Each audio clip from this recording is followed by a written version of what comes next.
accompanied by efficient payment systems, harmonized regulations, trade-enabling infrastructure, strong collaboration between governments and private sector. This is why Afreximbank has invested not only in capital, but also in systems, platforms, and partnerships that reduce friction across borders. We've invested in initiatives such as the payment system that you just viewed on the video. We've got trade facilitation programs. We support regional value chains. We also offer capacity building for customs, banks, and businesses. We all share one objective, which is to make African trade faster, cheaper, and more predictable. The Make Africa Borderless Now campaign speaks directly to this mission.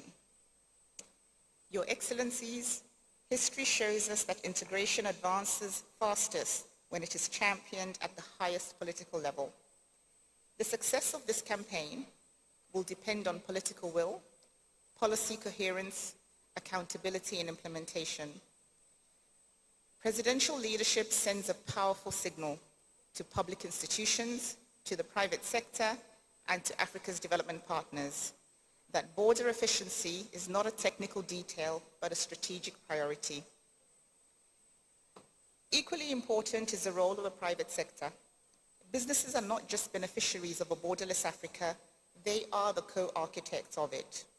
We must listen to transporters navigating corridors, exporters dealing with compliance requirements, banks managing cross-border risk, digital innovators simplifying trade processes. Their experience should inform policy, and their innovation should shape the solutions. Technology offers Africa a historic opportunity to leapfrog traditional constraints. Digital customs systems, electronic certificates, interoperable payment platforms, and data-driven risk management can dramatically reduce border delays and costs. But digital transformation requires interoperability across countries, trust between institutions, investments in skills and infrastructure. A borderless Africa will be built not only with roads and ports, but also with code, data, and digital trust. Inclusion must be central. Integration must be inclusive. If a borderless Africa benefits only large corporations, then we have failed. Women traders, informal cross-border traders, small manufacturers, and young entrepreneurs must experience simpler procedures, lower costs, and greater protection. A truly borderless Africa is one where small traders cross borders safely and legally. Youth can scale startups across regions. Women-owned businesses access regional markets on fair terms. This is not just an economic imperative, it's a social one. As we launch the Make Africa Borderless Now campaign, let's be bold. Let's commit to removing unnecessary administrative barriers, harmonizing standards and procedures, investing in trade-enabling infrastructure, measuring progress transparently, and holding ourselves accountable. Let's move from dialogue to delivery, from aspiration to action. In closing, Your Excellencies and distinguished guests, Africa does not lack vision. Africa does not lack talent. Africa does not lack opportunity.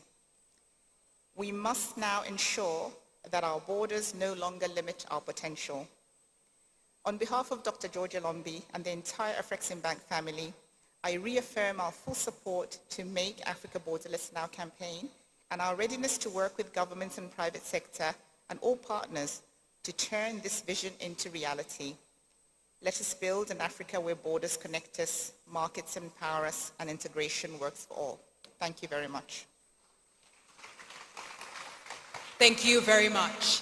And now, ladies and gentlemen, the Alliance of African Multilateral Financial Institutions, also known as AMFI, here represented by the Acting Executive Secretary, Babajide Sodipo, takes your turn.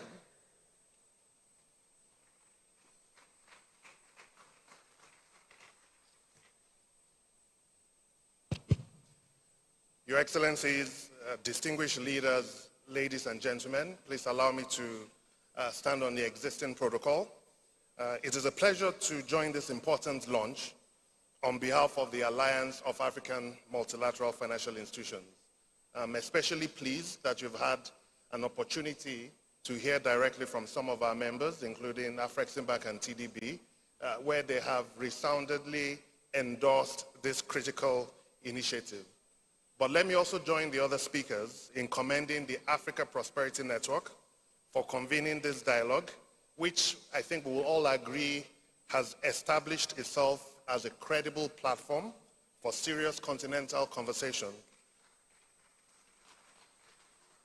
And of course, for doing so under the patronage of His Excellency, President John Dramani Mahama, this leadership does indeed matter.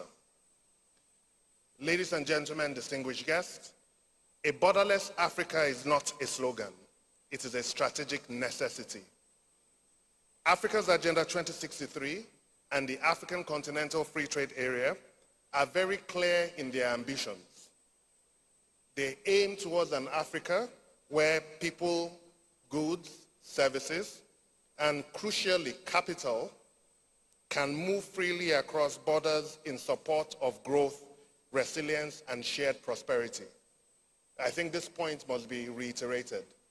We are not talking about a borderless Africa just for the sake of a borderless Africa, but it is about our shared growth, our shared resilience, and our shared prosperity. But we must be honest with ourselves. A truly borderless Africa will not be achieved simply by policy commitments. And of course, at its core, it is also a financial integration challenge. Free movement requires African capital to flow efficiently across borders. It requires liquidity, guarantees, risk-sharing instruments, and financial institutions that are able to work together, not in silos, but in coordination. This is where African multilateral financial institutions are already playing an incredibly vital role. Across the continent, they finance cross-border trade, regional infrastructure, investment corridors, and payment and settlement systems that make real integration real on the ground. When these institutions align and coordinate, their impact is multiplied. Ladies and gentlemen, distinguished guests, this is why AMFI, or the Alliance, exists. The Alliance was established to strengthen cooperation among Africa's multilateral financial institutions and to support the continental priorities, including integration, AFCFTA implementation, and other key elements of the Agenda 2063 Integration and Development Agenda, with clear and practical financial solutions. The Alliance works closely with the African Union and its institutions to help ensure that Africa's integration agenda is underpinned by well-coordinated African financial architecture. It is in this regard that, as this initiative is launched today, AMFI welcomes the opportunity to lend its collective voice to the importance of free movement, especially the free movement of our African capital, and to reaffirm our readiness to work with partners to translate Africa's integration commitments into bankable and scalable outcomes. Distinguished guests, ladies and gentlemen, a borderless Africa will not be built only by vision, but by institutions, coordination, and capital. And of course, African institutions stand ready to play their part. Thank you very much.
There is a business in every woman. And then she works, juggling all that matters to her in seeming effortlessness. One thing is for sure, there is a business in every woman. Introducing Telecel Women in Business, our initiative to empower women-led and women-owned enterprises. Accelerate your growth with finance and investment initiatives. Extend your reach with a free business website, access to digital and physical marketplace. Be empowered through exclusive networking and thought leadership platforms. Enjoy bonus reward with our Red Loyalty and lots more. To benefit from this initiative, be a female-led business and a Telecel business customer.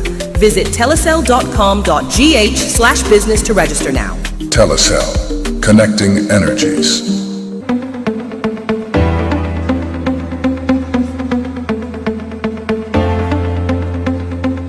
I think year 2023 was a very interesting and a very pivotal year, especially for the energy industry, not just locally and within our sub-region, but also globally. We increased our revenue and operations base by over fourfold, within the year. We are compared from our performance by the beginning of the year. As an energy company, we are playing across the entire value chain from the upstream all the way down to the downstream. We are proud of the agreement we just signed with the NCDMB that enables us, develop power project within Bayelsa, EMEA, and also Odokpani in Calabar and EMEA in Bayelsa. And so we've made some very interesting developments, within the year.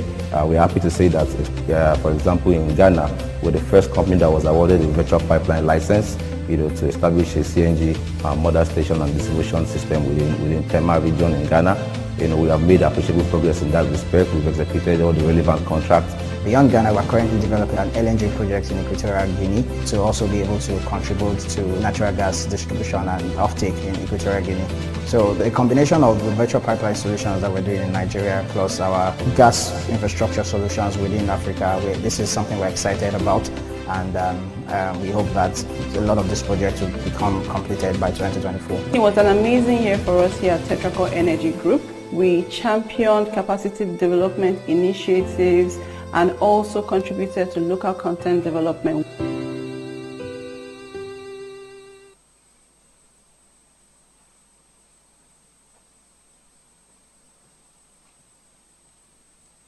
Ladies and gentlemen, here to usher us into a block where we hear from our special guests of honor, our invited heads of state, and our representatives from around the continent of Africa, is a true African storyteller. Sharing a poem on lessons from history is none other than the creator of Mansa World. Please welcome a great son of the soil, Chief Moment.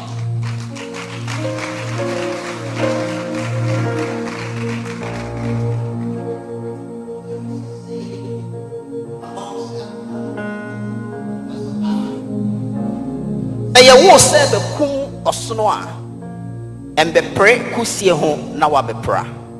To wait, if you are born to hunt elephants, do not go chasing rats, lest you get hurt and are unable to fulfill your true mission. The real wisdom behind this aphorism is simple. If you are born for greatness, do not contend with mediocrity.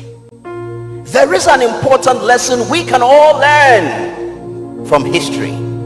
And so journey with me through the eyes of a young cattle herd somewhere in the African savannah who leads his cattle out to the vast expanse to graze. As the animals indulge in the foliage, he sits under a tree, picks a book to read because he loves to travel through time and place to see and feel and touch a world different from his own.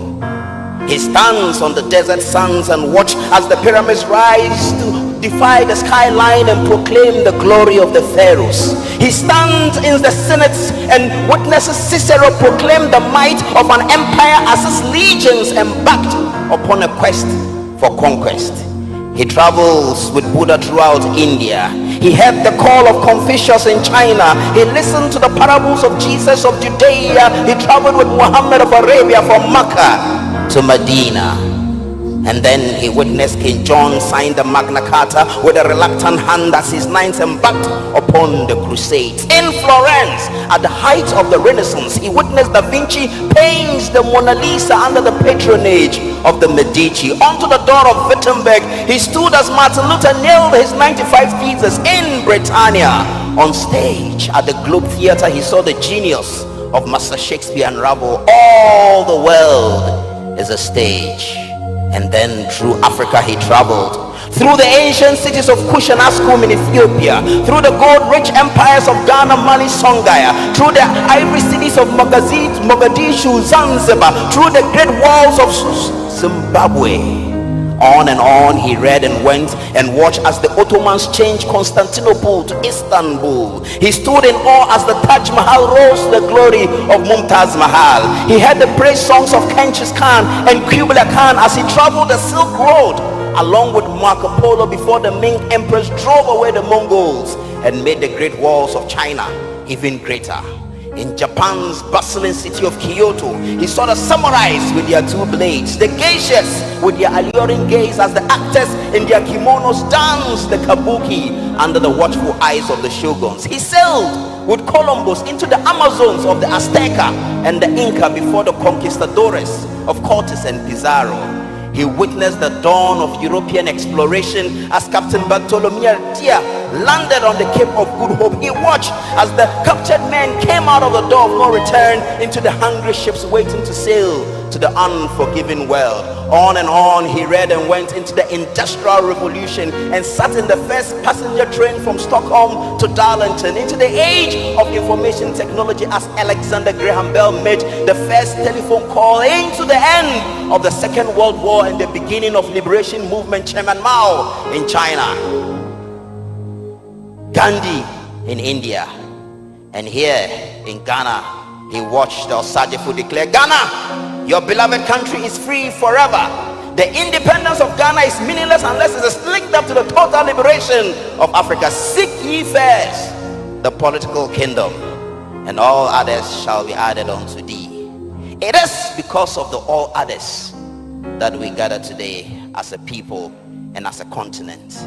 And throughout all of this journey in history, there is one abiding truth that we must learn. No great nation, no great empire has been great by being small. All the nations throughout the thousands of years of human history have been so because they maximize territories. The Egyptians maximized the territories of the Nile. The Romans conquered all the way from Europe to Asia into North Africa. Even the great African powers were great because they had big territories. Britain became Great Britain after it set its armada to the world. And so if history teaches us that you cannot be great unless you have a big territory, what does that tell us as Africans today? No single African country can ever be truly great and strong if we do not combine our force, our markets, and our people to dynamize the movement of our continent. And there is one final lesson that history teaches us, which may be a challenge for our generation. But that lesson is this: throughout the thousands of years of human history, no single power has ever dominated the entire regions of Africa. No single power has ever conquered North, West, South, East, and Central Africa. All power has always been regional based. Even colonial powers had to divide Africa amongst themselves. After is the single most ambitious ever plan to unite a continent and to unleash the force of 1.5 billion people. And so today I ask all of us, if you are born to hunt elephants, do not chase rats. If you are born to be great, do not chase mediocrity. Our greatness is in our strength.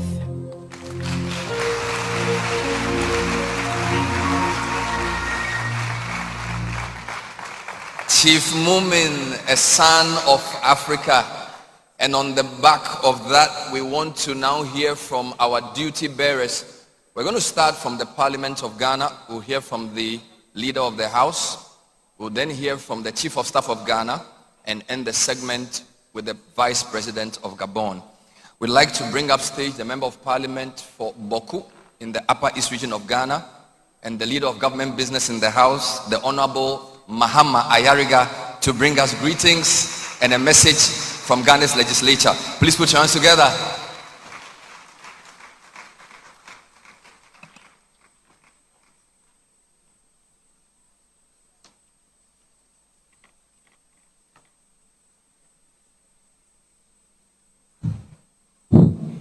Thank you very much.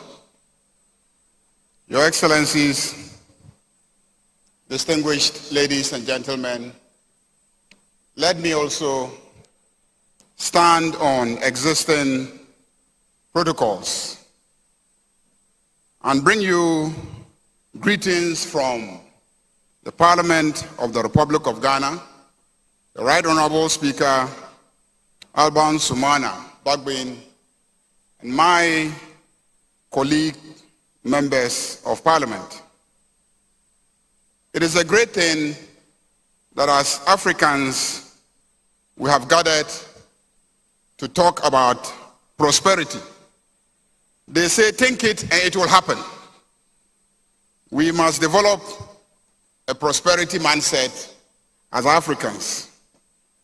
As for the theme of the borderless Africa, I, more than anyone, appreciate the importance of demolishing those borders. I represent a constituency, Boku Central, that used to be bordered by two countries. To the north is Burkina Faso, and to the east was the Republic of Togo. The women in my constituency attended the market day on Monday in Ghana. On Wednesday, they attended the market day in Burkina Faso, and on Friday, they will attend the market day in Togo. So long as they were concerned, there were no borders. As a young boy, I recall carrying timber on my head across to Burkina Faso in the middle of the night. We used to be called smugglers and economic saboteurs, but we thought we were Pan-Africanists sharing Ghana's resources with our neighbors. Let me conclude my brief solidarity message by endorsing the campaign for a borderless Africa.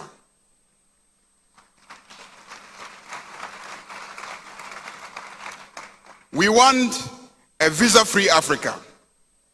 I have seen how a visa-free West Africa has been enormously supportive. We want open African skies. We want one African biometric passport. Let's build the infrastructure that will enable our youth to trade digitally across borders, to have their mobile money operate across borders. Our youth want their degrees recognized across the continent. Let me end by saying that a lot of progress has been made, especially in West Africa.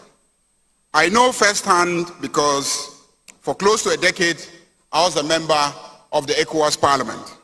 And many of the demands that are being made here, I recall we worked on them diligently, and in West Africa, we enjoy many of those facilities. I also recall that traveling to other blocks on the continent, you will find out that at the regional levels, many of the issues we are advocating for are being enjoyed in the regions. West Africa, North Africa, East Africa, Southern Africa, Central Africa, Francophone Africa, Lusophone Africa, Arab Africa, and Anglophone Africa. I believe what is needed now is to have the various blocks to integrate those facilities that they have given to citizens in their blocks and let all Africans enjoy them, all of us at the same time. I believe the vision that informs this campaign can succeed and will succeed. Our Parliament stands ready to walk the talk We are ready to pass all the agreements needed to grant visa-free status to every African. I can assure you that we've been doing that, and we stand ready to even do more. Thank you very much. God bless Africa.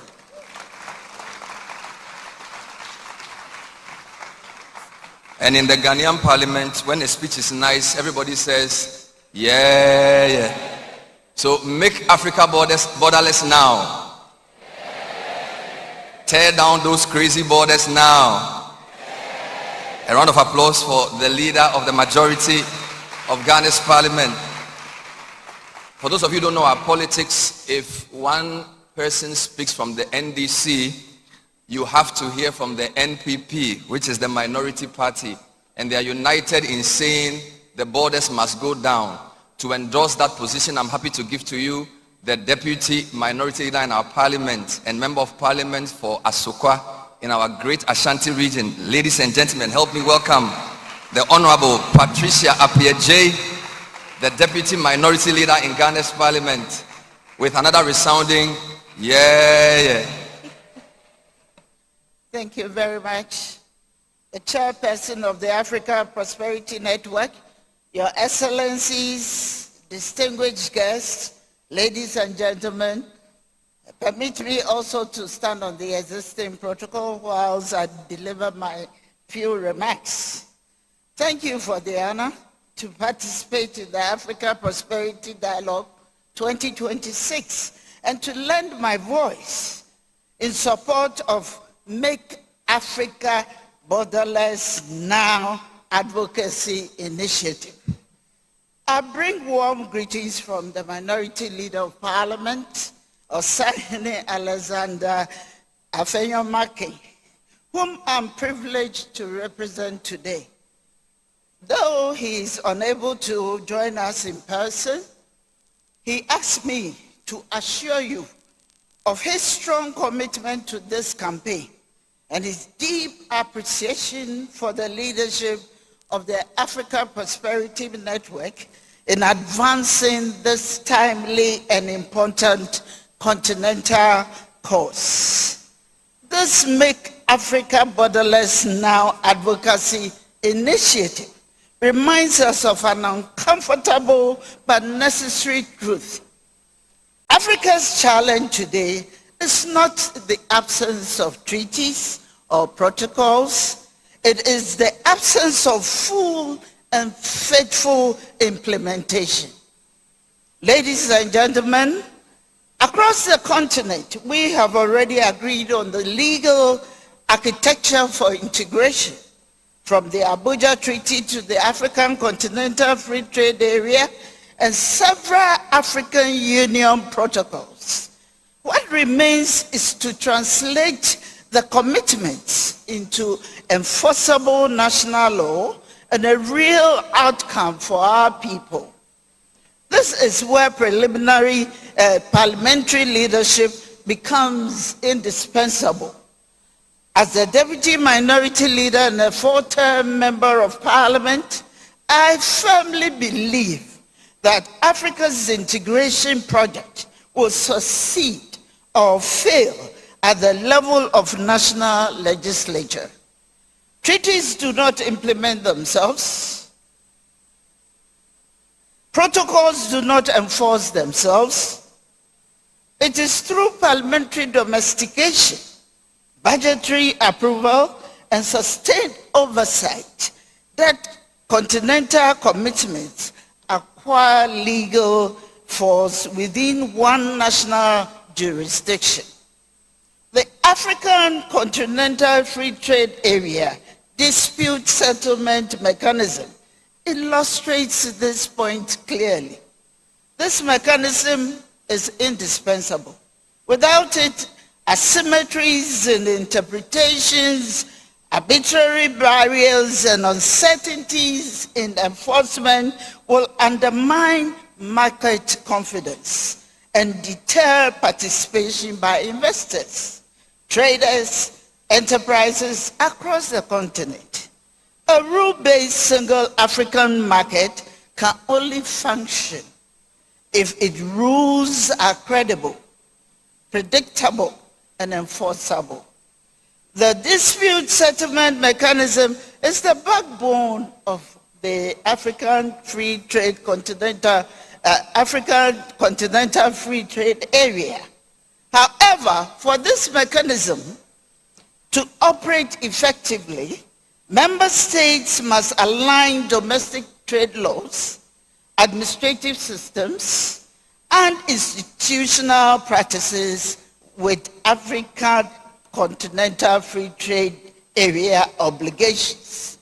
Parliaments have a critical role to play in ensuring this alignment and in holding the executive accountable for compliance. Equally important is the long-standing but unfinished task of operationalizing the African Court of Justice as provided for Article 18 of the AU Constitutive Act. A borderless Africa must also be a law-governed Africa. Without a functioning supranational judicial authority, continental integration risks fragmentation, selective compliance, and legal uncertainty. A fully functional African Court of Justice will anchor legal certainty by providing a universal venue to justice. A fully functional African Court of Justice, will anchor legal certainty by providing a universal venue to enforce continental commitments, interpret obligations uniformly, and strengthen compliance by member states. It will also provide the legal certainty required to sustain Africa's single market and attract long-term investment. Let me emphasize, it has already been stated by our young entrepreneur, but let me emphasize this clearly. Making Africa borderless does not weaken sovereignty. Rather, it strengthens the collective sovereignty by replacing unilateralism with rules, discretion with law, and fragmentation with cooperation. The Make Africa Borderless Now campaign is therefore both timely and necessary. Its 12 priority areas are already anchored in existing African Union treaties and protocols. What is required now is political will, legislative leadership, and disciplined implementation. History will not judge the various parliaments by the number of treaties we endorse, but by whether we ensured implementation.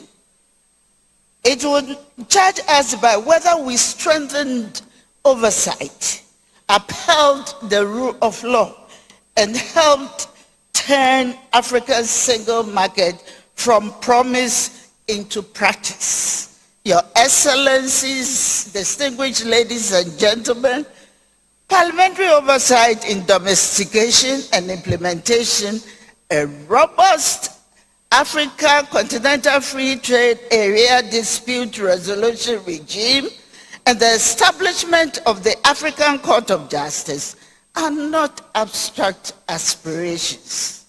They are essential building blocks for legal certainty, compliance, and investor confidence in our continental market.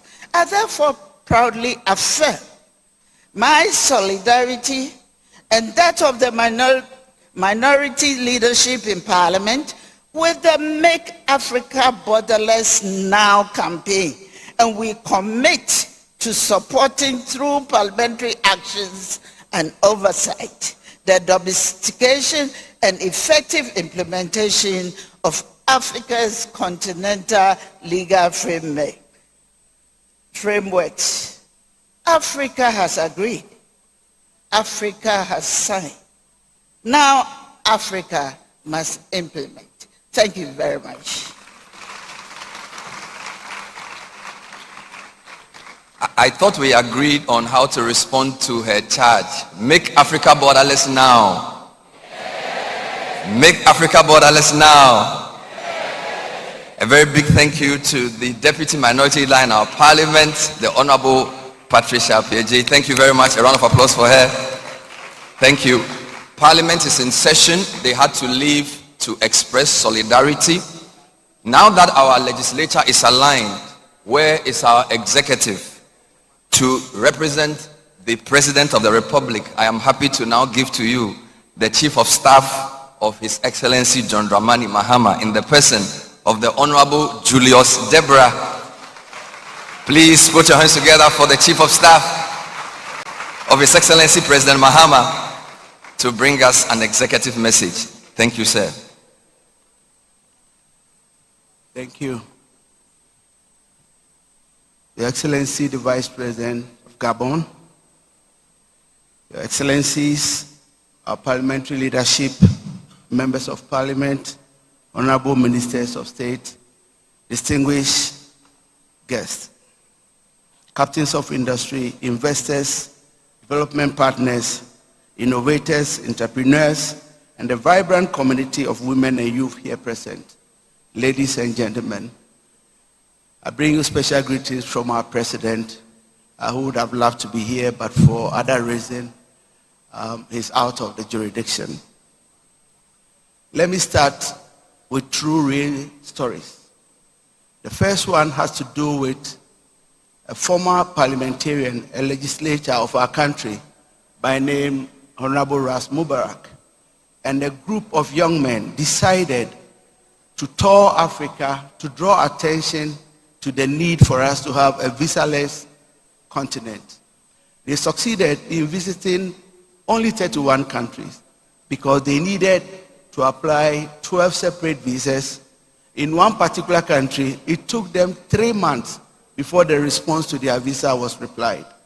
And so I think using today, we need to drum home the importance of making free movement on the continent so as to encourage the wider market we are looking for.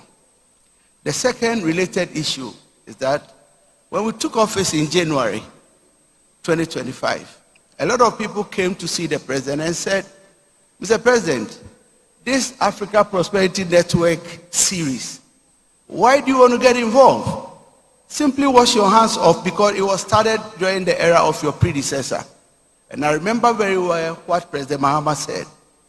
He said, and I quote him, Julius, Africa's prosperity begins when successive leaders acknowledge the good things being done by their predecessors and continue.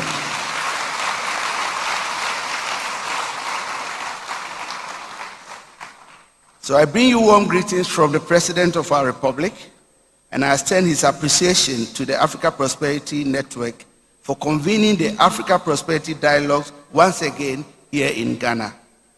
It is a privilege to join you at this consequential gathering held at the moment when Africa's promise is clearer than ever and our choices are more urgent than ever. This year's theme is direct, practical and visionary, empowering SMEs, women and youth in Africa's single market, innovate, collaborate and trade. It is also a reminder that the true success of Africa's continental market will not be measured by declarations and treaties only, but by whether it's tangible to improve the lives and prospects of those who form the backbone of our economies, the small and medium enterprises, our women and the young folks. Let us speak plainly. Africa has largely put in place the architecture of integration. What remains is the harder work of translating ambition into daily economic reality. Across our continent, SMEs account for the overwhelming majority of businesses and jobs, yet only small fraction participate in cross-border trade. Women entrepreneurs continue to face structural barriers to finance, markets, and technology. Our youth, innovative, ambitious, and digitally fluent, are creating solutions for Africa, but too often without the scale, capital, or market access required to enable them to thrive. If Africa's single market is to fulfill its promise, it must be inclusive by design and relentless in execution. That is why the African Prosperity Dialogue matter. This platform has evolved beyond a conference. It has become a convening space where policy meets capital, enterprises meet opportunity, and ideas are tested against implementation. It is a space where Africa's future is discussed, not in abstract, but in terms of deals, reforms, partnership, and measurable outcomes. From the perspective of the government of Ghana, our commitment to Africa's economic integration is unwavering. Ghana is proud to host the Secretariat of AFTA, and we remain determined to champion the practical reforms that make trade possible in the real world. Simplifying custom procedure, reducing non-tariff barriers, improving logistics, strengthening value chains, and investing in industrial and digital infrastructure. Here I wish to echo the words of President John Dramani Mahama, who has reminded African leaders that the African Continental Free Trade Area will not succeed on declarations alone. It must be supported by deliberate investment in infrastructure, efficient institutions, and productive capacity. His message is clear. Integration must be engineered, financed, and implemented, or it will remain an aspiration rather than a driver of prosperity. Yet, even as we pursue the practical, we must keep faith with the history. Kwame Nkrumah, our first president, warned. This was not rhetoric for his own sake. It was a strategic warning about scale, competitiveness, and relevance in the global economic market. Today, that call to unite must be expressed in the language of markets, jobs, and opportunities, especially for women, youth, and SMEs. Unity must mean the ability of African enterprises to trade across borders with ease, to scale beyond national market, and to compete confidently within a single continental economy. So what must we do? First, we must align finance with enterprise. Africa needs patience, development-oriented capital that understands the realities of SMEs, support innovation, and reward growth. Capital must meet credible businesses, and credible businesses must be equipped to absorb investment and scale regionally. Second, we must build trade capability at scale. Export readiness, standards of compliance, digital trade literacy, and logistics efficiency are no longer optional. They are a must. They are prerequisites for competitiveness in a continental market. Third, we must make integration visible and tangible. When women lead enterprises and youth-led startups successfully trade across borders, they create confidence and momentum. They turn continental policy into lived experience. This brings me to the launch of the Africa Market Borderless Now. Make Africa Borderless Now campaign. This is more than a call for easier movement. It is a demand for economic transformation. Africa cannot trade at a scale if its people, goods, services, and ideas remain constrained by outdated systems and unnecessary barriers.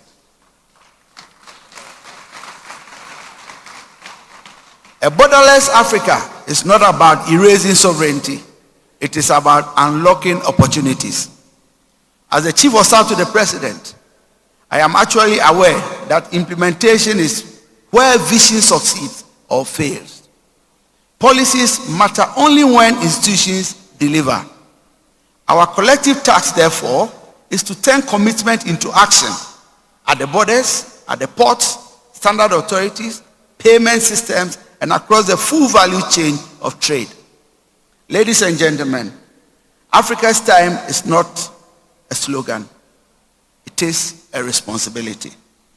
If we empower women and youth with real access to finance, skills, markets, and mobility, we will grow dignity alongside growth. If we scale SMEs into continental champions, we will create jobs, resiliency, and shared prosperity. If we make Africa borderless, we will unlock the full potential of over 1.5 billion citizens on a single market.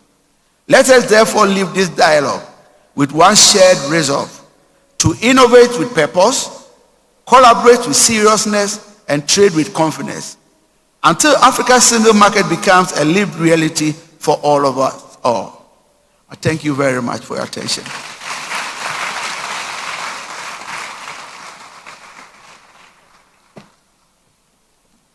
Ladies and gentlemen, another round of applause for the Chief of Staff of the Office of the President, Honorable Julius Debra.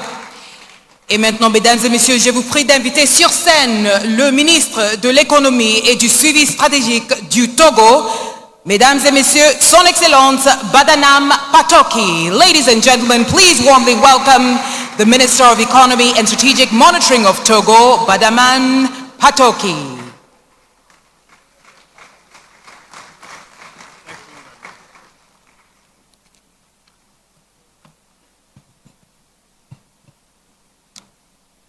Excellences, Monsieur le Vice-président de la République du Ghana, Monsieur le chef de cabinet du président de la République du Ghana, du Gabon, j'allais dire vice-président de la République du Gabon, honorables parlementaires de la République du Ghana, distingués représentants du peuple ghanéen, honorables partenaires et amis de l'Afrique, le président du Conseil, son Excellence M. Faure Essozimna Nyazimbe, dont l'engagement pour une transformation économique profonde de l'Afrique n'est plus à démontrer, aurait bien voulu être présent à cette importante rencontre, mais son agenda ne le lui a pas permis. Il m'a donc fait l'insigne honneur de le représenter et de transmettre ses chaleureuses salutations à son frère et ami, son Excellence M. John Dramani Mahaman, président de la République du Ghana, et de porter à l'attention de l'assistance le message dont la teneur suit. Et je le cite: « C'est avec un réel plaisir que je m'adresse à cette auguste assemblée pour partager ma vision sur la thématique de la 4e édition des dialogues sur la prospérité en Afrique, une plateforme qui incarne une ambition partagée, celle d'une Afrique connectée, compétitive et pleinement intégrée dans les échanges commerciaux. Distingués participants, mesdames et messieurs, nous sommes réunis pour faire valoir une vision commune, celle d'un marché unique africain dynamique, inclusif et prospère, incarné par la zone de libre-échange continentale africaine. La ZLECAf représente bien plus qu'un simple accord économique. Elle concrétise notre aspiration collective de bâtir un avenir où chaque citoyen, chaque entreprise et chaque communauté est appelée à s'épanouir. Le thème retenu pour cette édition: autonomiser les PME, les femmes et les jeunes dans le marché unique africain, innover, collaborer, commercer, souligne, si besoin en était, l'importance de l'innovation et du développement du capital humain dans la réalisation des objectifs économiques ambitieux de notre continent. Je voudrais à ce stade me pencher sur nos cibles, à savoir les PME, le moteur de notre économie, les femmes entrepreneurs et les jeunes. Mesdames et messieurs, les petites et moyennes entreprises sont l'épine dorsale de nos économies. Elles représentent en moyenne 80% de notre tissu économique et emploient des millions de personnes. Pourtant, elles font face à des défis majeurs, notamment l'accès limité au financement, les barrières commerciales et le manque de compétences numériques. La ZLECAf offre une opportunité unique de lever les obstacles en harmonisant les régulations, en facilitant les échanges transfrontaliers et en encourageant les investissements. Nous pouvons créer un environnement propice à la croissance des PME. Nous devons également soutenir leur transition vers l'économie numérique, car l'innovation est la clé de leur compétitivité sur le marché international. En ce qui concerne les femmes entrepreneurs, elles sont de véritables actrices de la croissance économique de notre continent. Innovatrices et leaders, elles jouent un rôle crucial dans la création des richesses et la réduction de la pauvreté. Pourtant, elles continuent de faire face à des inégalités persistantes, notamment en matière d'accès aux ressources et aux opportunités économiques. Là aussi, la ZLECAf doit être un levier pour l'autonomisation économique des femmes. Il urge donc de mettre en place des politiques qui favorisent leur accès au crédit, à la formation et au marché. En soutenant les entreprises dirigées par des femmes, nous renforçons non seulement leur autonomie, mais aussi la résilience de nos économies. S'agissant de la jeunesse, qui est l'avenir de notre continent, il importe de souligner que plus de 60% de la population africaine est âgée de moins de 25 ans et les jeunes représentent notre plus grande force motrice de l'économie africaine. Ils sont porteurs d'idées novatrices, de créativité et d'une énergie inépuisable. Cependant, le chômage des jeunes reste un défi majeur, freinant leur potentiel et celui de notre continent. C'est pourquoi la ZLECAf est appelée à être un catalyseur pour l'emploi des jeunes, en encourageant l'entrepreneuriat, en investissant dans l'éducation et la formation professionnelle, et en créant des opportunités dans les secteurs émergents, comme les technologies vertes et l'économie numérique. Nous pouvons offrir à nos jeunes un avenir radieux, garantissant la paix et la sécurité sur notre continent.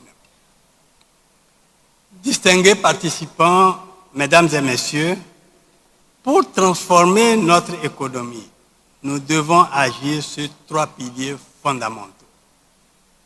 Innover. Pour nous, le développement du commerce passe par l'innovation qui doit s'appuyer sur des investissements solides, durables, visionnaires, résilients et inclusifs. C'est pourquoi le Togo a entrepris des réformes profondes pour créer un environnement propice à l'innovation. Nous ne devons plus être de simples exportateurs de matières premières.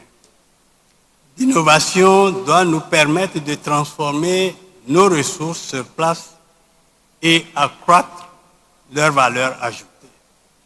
C'est par la technologie, notamment la numérisation des systèmes douaniers et de paiement transfrontaliers, que nous briserons des barrières invisible. Collaborer. La collaboration entre nos États est, à mon sens, le socle de notre ambition commune de création d'un marché unique. Aucun de nos pays, aussi dynamique soit-il, ne peut prospérer en autarcie dans une économie globalisée. En unissant nos marchés, nous passerons de la fragmentation à la puissance. Collaborer, c'est transformer nos frontières de lignes de séparation en zones de connexion tout en intégrant nos chaînes de valeur régionales. Commercer. Le commerce, bien plus qu'un échange de biens et services, est un vecteur de prospérité, un catalyseur d'innovation et un pont entre les nations.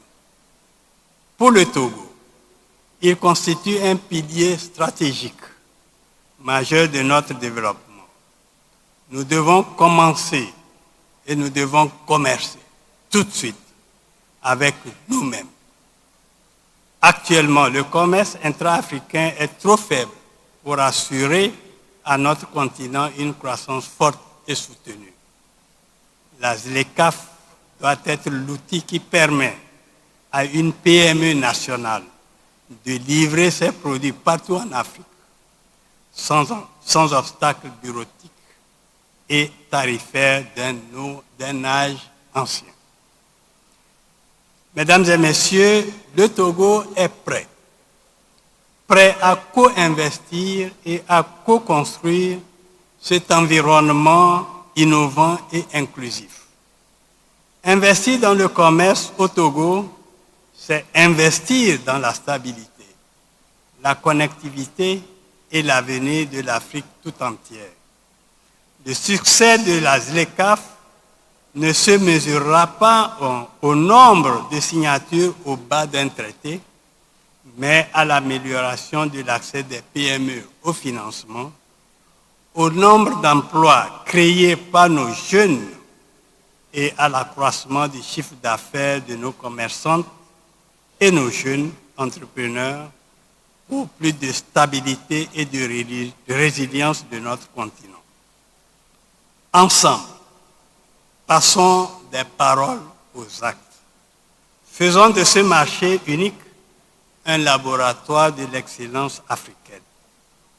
Innover pour exister, collaborer pour être fort et commercer pour prospérer ensemble. Nous croyons en ces valeurs pour la prospérité de l'Afrique. Vive l'intégration africaine, vive la ZLECAf et vive l'Afrique. Je vous remercie.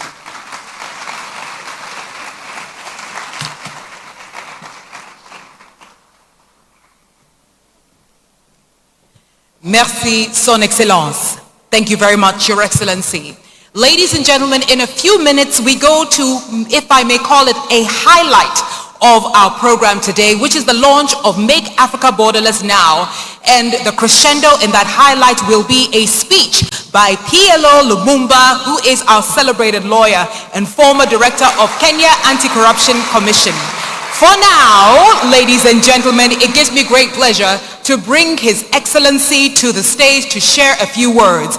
Mesdames et messieurs, Excellences, veuillez vous lever. J'invite sur scène le vice-président du gouvernement du Gabon. Ladies and gentlemen, please rise as I invite the vice president of the government of Gabon to the stage. Mesdames et messieurs, je vous présente son Excellence Barreau Chambrier Alexandre. Ladies and gentlemen, His Excellency Barreau Chambrier Alexandre.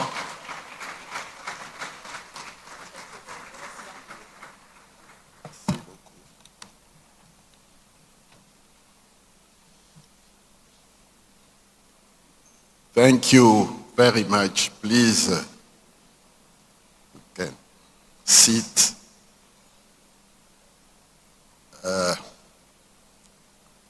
Mr. Chief of Staff of the President of Ghana,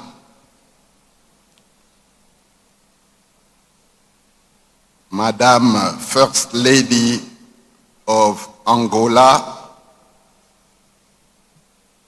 leader Madame Nkosana Dlamini-Zuma, chairperson of Africa Prosperity Network, Monsieur le ministre, chers frères, leader of Parliament, Honorable Mahama Ayariga, Deputy Minority Leader, Honorable Patricia Apia Aguier, distinguished private sector leaders, distinguished guests, ladies and gentlemen, I would like first of all say that I'm very proud to be here,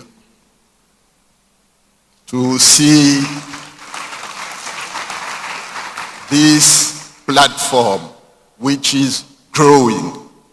And I would like sincerely to express my deep appreciation to a great lady who contributes to the African vision. And I was pleased to meet her today because since she was president of the AU, of the Commission of the AU, Madame Nkosana Dlamini-Zuma contribute effectively to the vision of 2063, and we have to give a tribute for that. And I would like also to pay tribute to His Excellency John Dramani Mahama, President of the Republic of Ghana, for continuing this very important platform. And I remember when he came to the Pan-African Parliament where I was, he was already pushing these ideas of a single market for Africa. So he deserved also a round of applause. So I will turn now in French, if you allow me.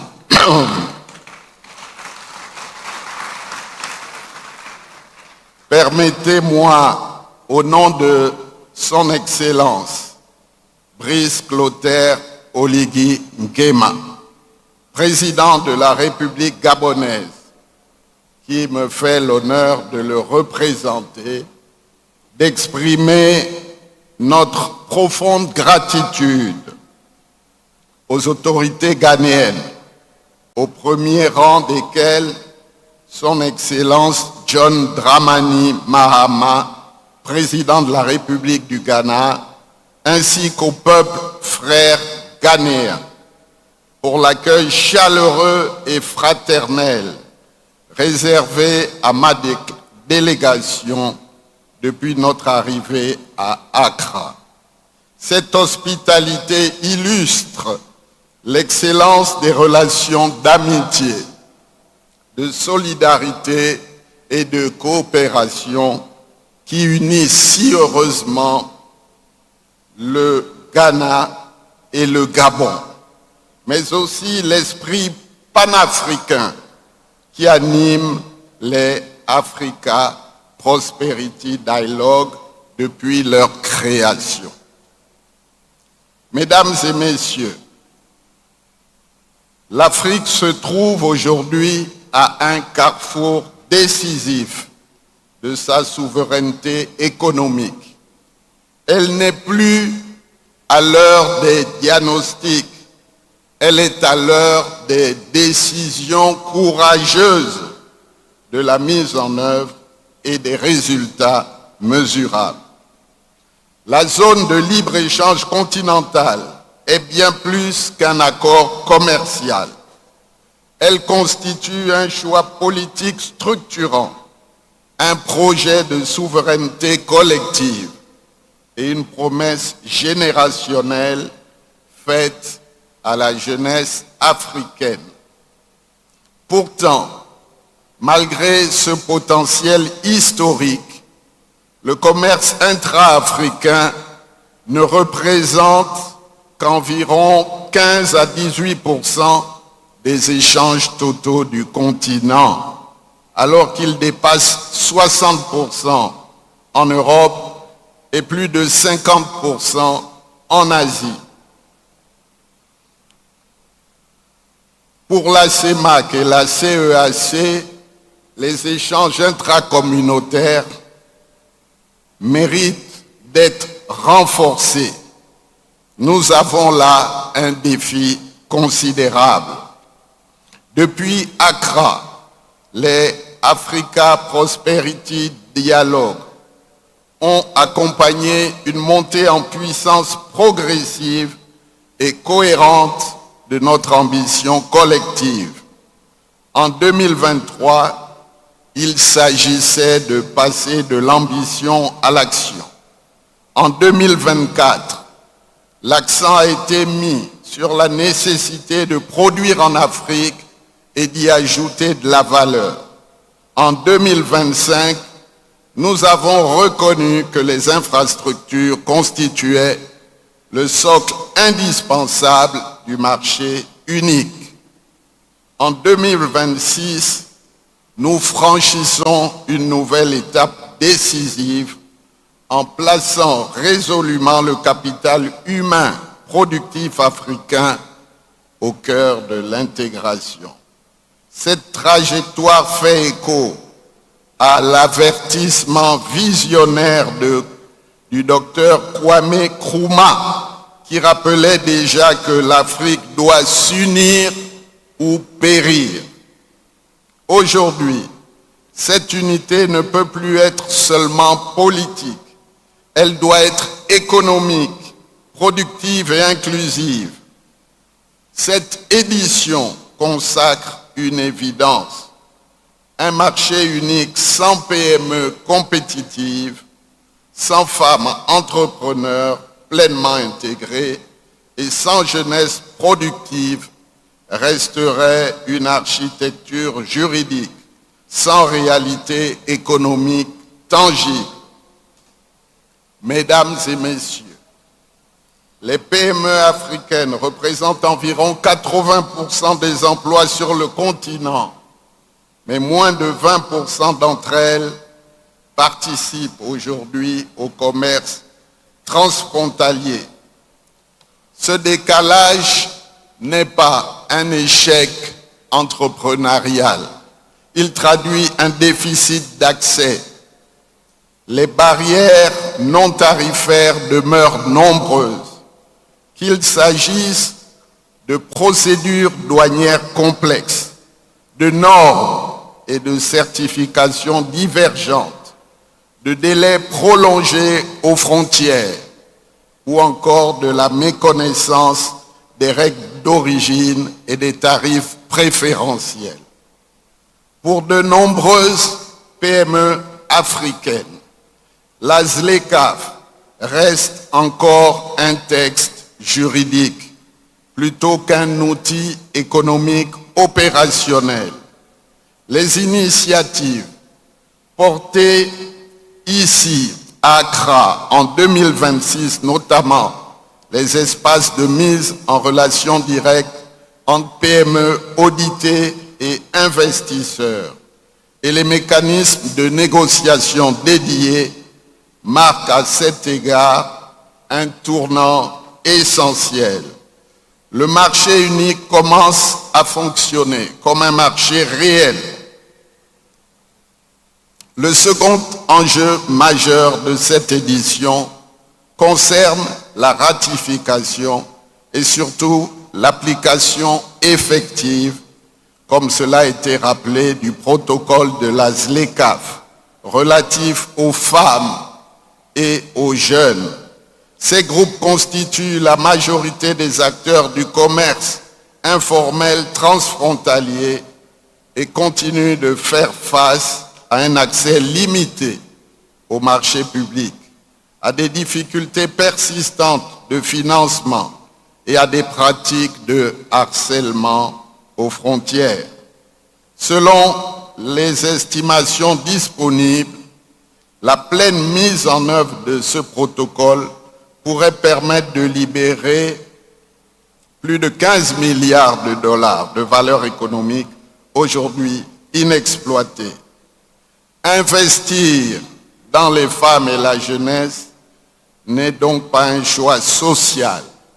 C'est un choix économique, rationnel, un choix de compétitivité, de croissance et de stabilité. L'Afrique étant le continent le plus jeune du monde, l'incapacité à transformer ce capital humain en productivité ferait basculer un atout stratégique en vulnérabilité structurelle. Mesdames et messieurs, le Gabon fait partie des pays pionniers ayant ratifié l'accord de la ZLECAf.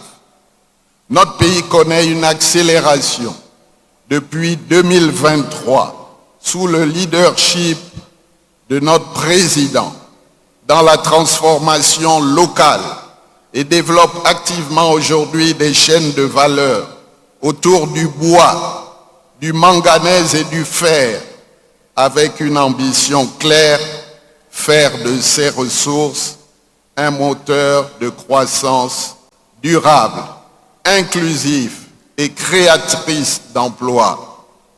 Pour renforcer ces chaînes de valeur, nous agissons sur plusieurs leviers à travers l'investissement dans les infrastructures de transport, d'énergie et de communication, l'adoption de technologies modernes pour améliorer la productivité, la mise en place de mécanismes de financement adaptés aux besoins des entreprises et la simplification des procédures administratives ainsi que l'amélioration du cadre réglementaire. Par sa position géographique, le Gabon aspire également à devenir une porte d'entrée majeure de l'Afrique centrale avec une façade maritime de plus de 800 km sur l'océan Atlantique, un rôle croissant dans le commerce maritime régional et une vocation affirmée de hub aérien et logistique pour la sous-région CEMAC.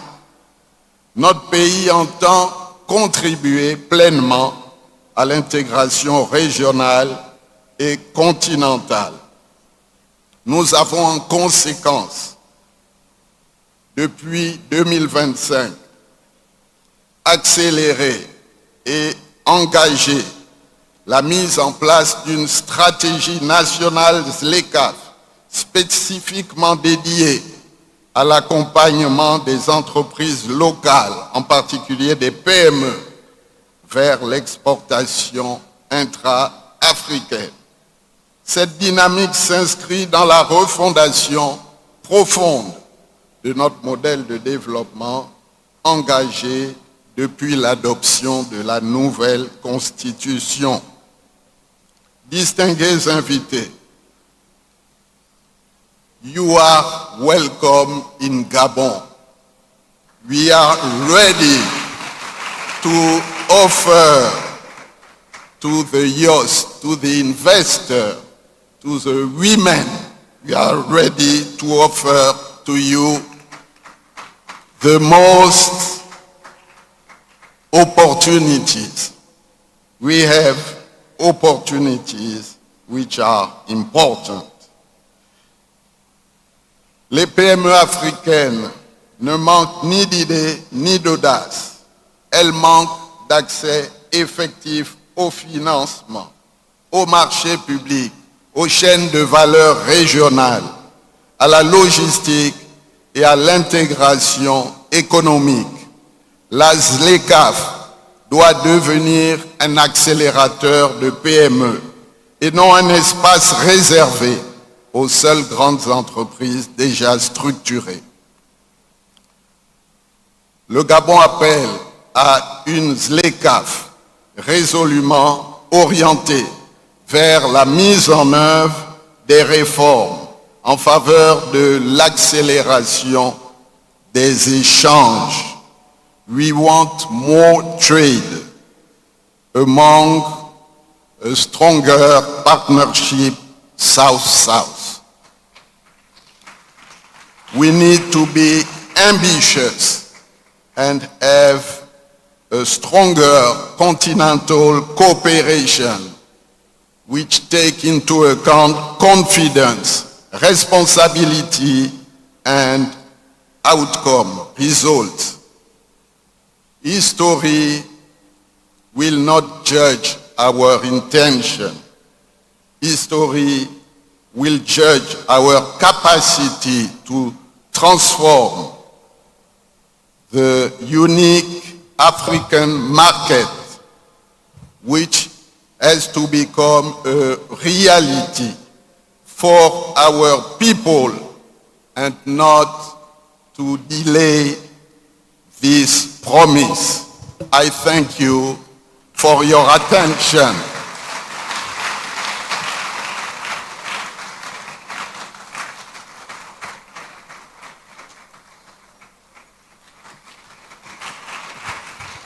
Merci beaucoup, Son Excellence. Le Gabon est prêt. Thank you so much, ladies and gentlemen. Gabon is ready. And we are also ready to move to the last part of our program, arguably the true reason and the true inspiration behind our showing up in our numbers over the last few days. Ladies and gentlemen, it's now time for the launch of Make Africa Borderless Now, starting off with the documentary that will highlight our 12 action points. Please take a look. In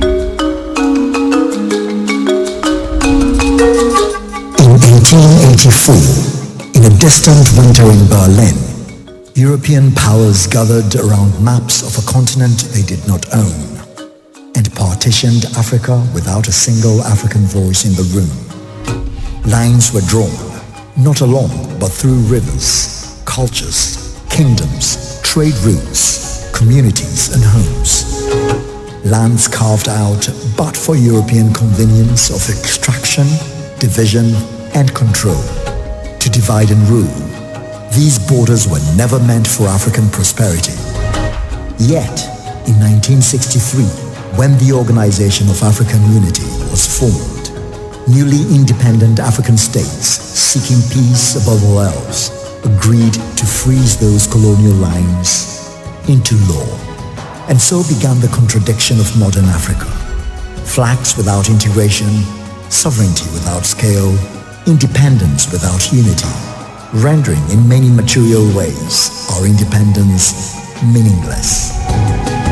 Today, these borders fragment our 1.5 billion person market, block movement, inflate business costs, and deny African youth the freedom and opportunity their elders dreamed of.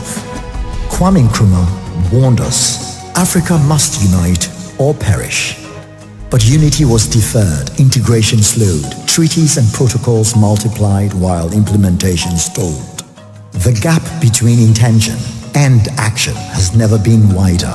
This is why the Make Africa Borderless Now campaign exists. A campaign to complete the liberation struggle, not with guns, but with connectivity, mobility, markets, and justice.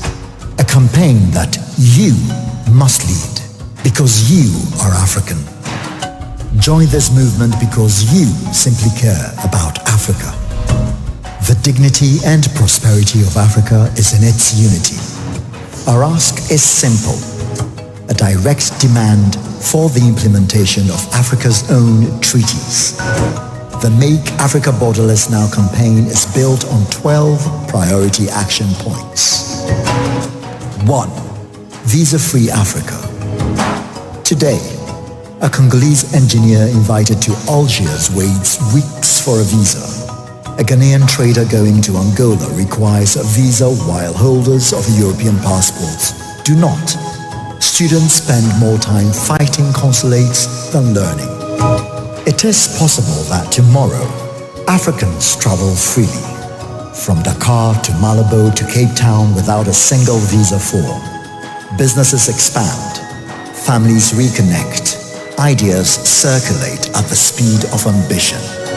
Africa must be visa-free for Africans. 2. Open Africa's skies. Today, to fly from Accra to N'Djamena, many pass through Paris. Lagos to Nairobi can cost twice more than New York to London. Tomorrow, we can have direct flights between African cities, lower fares, faster cargo, a thriving tourism and business ecosystem.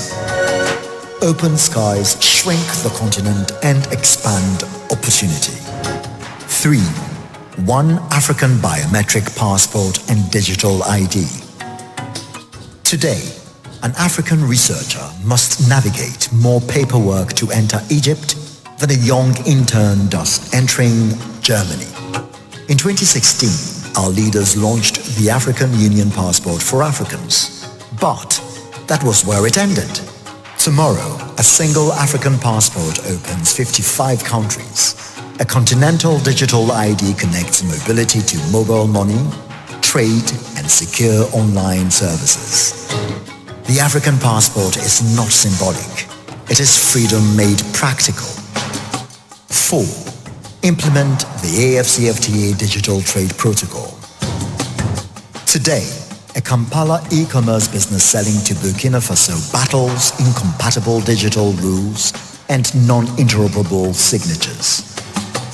Tomorrow, one African digital marketplace, instant access to over 1.5 billion customers, secure data flows, borderless remote work, digital opportunity for millions of young Africans.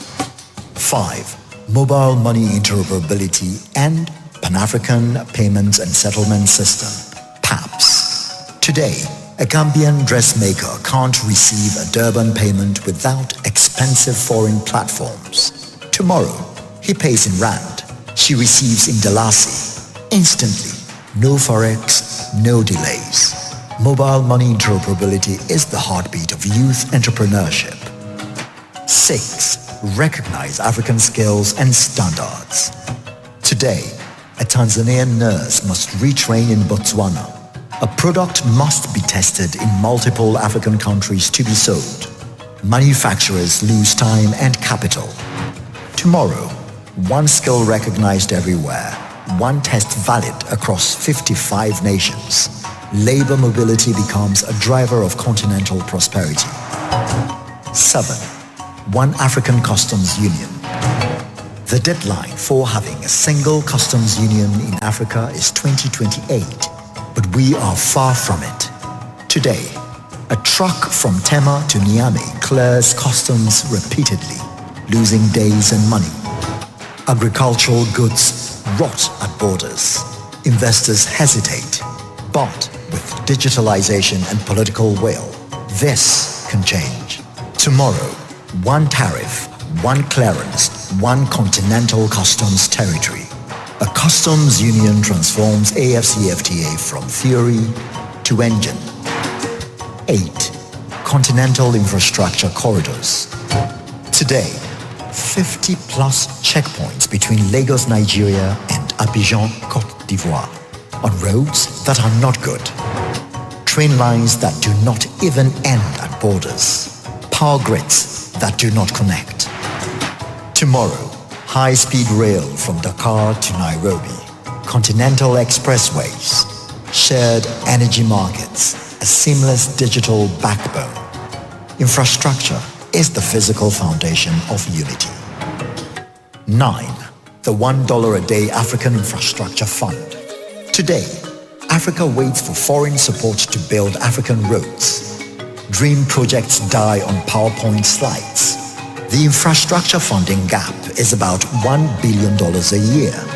That is about how much Africans in the diaspora send home every year to friends and family.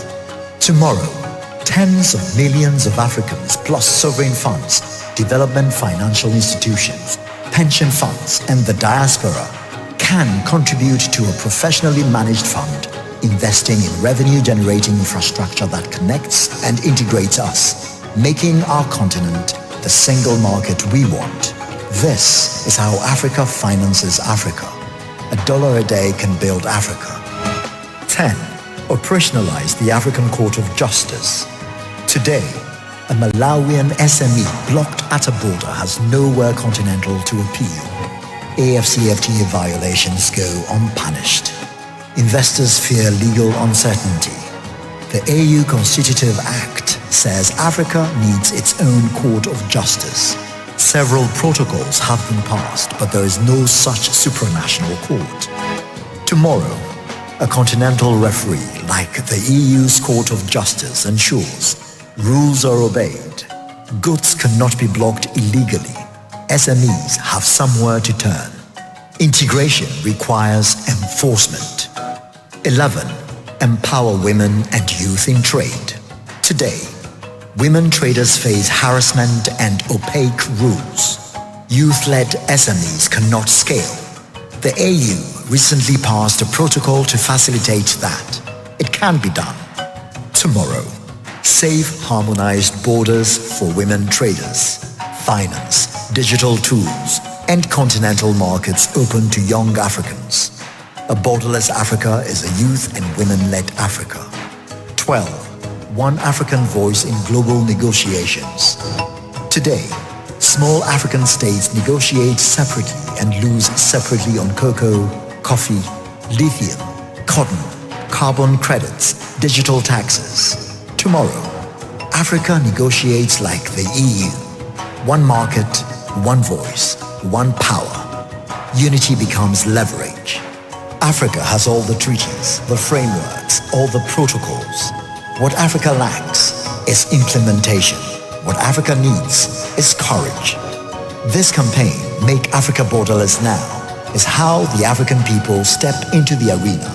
It is how we accelerate the AFCFTA, how we meet the 2028 Abuja deadline, how we finish the liberation struggle with mobility, markets, digital integration, infrastructure, justice, and unity. Add your voice. Sign the manifesto. Sign the petition. Join the movement. Make Africa borderless now.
sign the petition.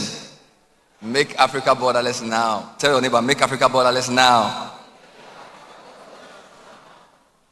Come to think of it, did we need 19 speeches to get here? This explains everything, right? Next year we'll just do this and we'll just sign and we'll go home. Is that a good idea? Let's put hands together for ourselves one more time. This is the Africa Prosperity Dialogues. We are now at the last stage where we're going to launch the movement. We'll be putting up a QR code later in the program.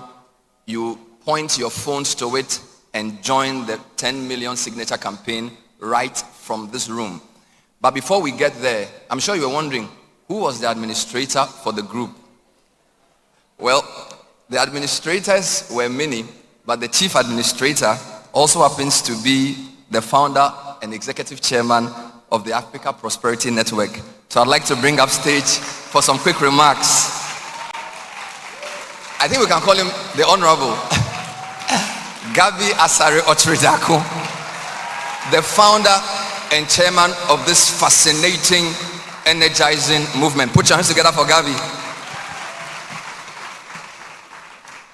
Thank you, Bernard. I actually enjoy the WhatsApp thing. When I was creating it, I didn't enjoy it that much. But it was a joke. I beg you, don't take it too seriously. Your Excellencies, distinguished Africans, friends of Africa, I don't actually have much to say, but just to say one thing. In 2020, there I was in Davos, slipping and sliding in the icy streets of Davos, and to go to an event where they were going to talk about the Africa Growth Fund, which was set up in Cape Town the previous year. There was a lot of fanfare, a lot of African heads of states, and the goal was that by 2025, it was going to have, they were going to support about, I think, 100 million SMEs. And they had all these big companies, Alibaba, all of them supporting. We left Davos, then there was COVID, and then there was complete silence. What I thought was interesting about Davos was that we carry ourselves and we go there every year, and we are not part of the major discussion. We find some poxy little hotel somewhere, and then we have our little conversations by ourselves, and then we come back home. But then we are all in a rush to go to Davos, where we are not the story. And that's why we create things like this, Africa Prosperity Dialogues, where we meet, and the conversation is about us. We are not in a little corner somewhere where they take a box to mention something to fill their conscience that yes, they've spoken about us. Usually, this is the fourth one, and thanks to a great team that we have, Dr. Eugene Owusu, thank you. He did the first one. I wasn't in Ghana at the time. Patricia Poku Diaby, thank you. Vanessa Rue, thank you. Mani Asfor, thank you. Who are they? Yofi Grant, my own wife, my managing partner at home and in the office, Najwa Hackman, our CEO, Siddiq Eltum, and of course, the lady herself. She has so much energy that I don't fear getting old when I see Madam Zuma. And then we have to thank our partners like Badia, Fatima, who have been strong with us all this while, KGL, Telecel, AfriExim, AFDB, all the partners who believe in the dream. Now, usually it's a meeting between political leaders and business leaders, but we decided to open it up because what we are talking about, whatever we want to do now, if it works, it will be for the benefit of the young people.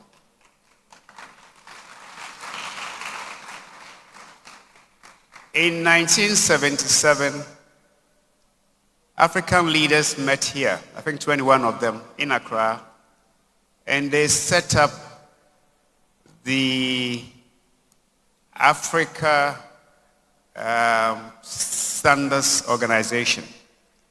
And the idea they set it up was that they wanted to have a standardized system of producing stuff. And that was the foundation of our economic integration. Because they believed that if we couldn't manufacture, then we'll have nothing to sell among ourselves. This was 49 years ago. Again, they met in Abuja in 1991 and said they were going to set up the Economic Community of Africa. A few years later, as we saw, they ratified it and said that in 20 years' time, they will have a single currency. 34 years' time, they said. They will have a single currency. They will have a Central Bank of Africa. They will have a customs union.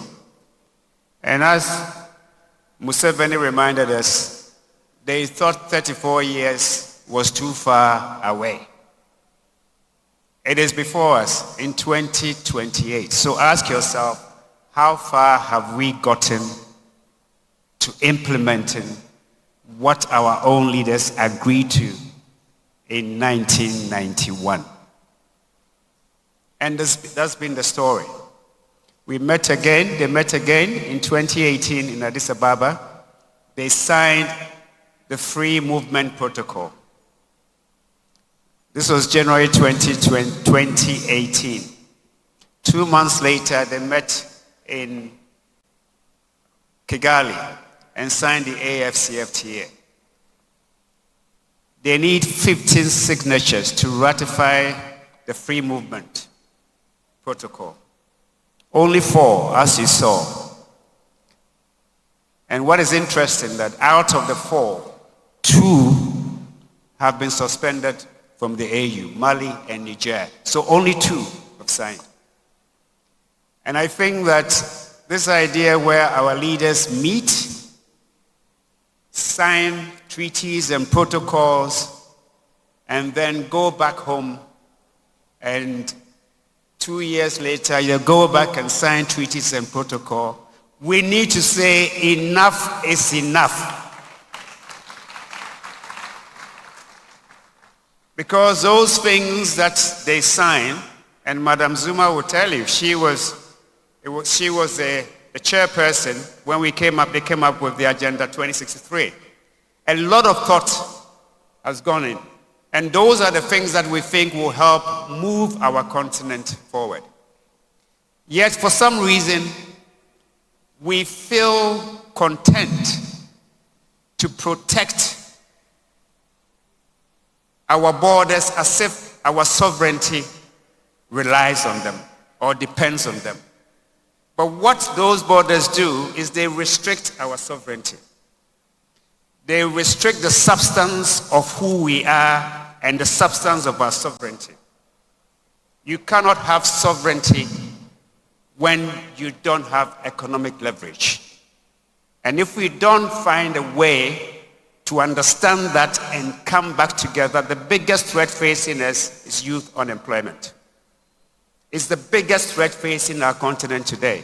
Currently, we have 1 billion young people in Africa, 1 billion and growing.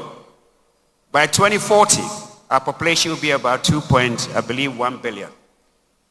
1.3 billion of them will be the workforce, the biggest in the world. Our economy is big enough to create jobs for them.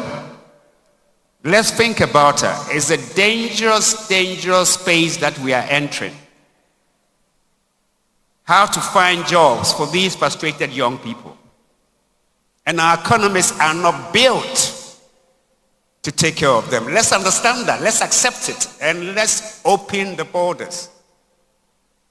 As the Americans and Europeans are raising their borders to keep us out, we are keeping our borders to restrict our progress. Does that make sense to us? It doesn't. 2 weeks ago, the EU signed a free trade agreement with India. Why? Because India's population is 1.5 billion. We have a population of 1.5 billion and growing. And if we don't understand that sovereignty is sovereignty when it gives your citizens dignity, then we have a long way to go. Thank you very much. I don't want to talk anymore.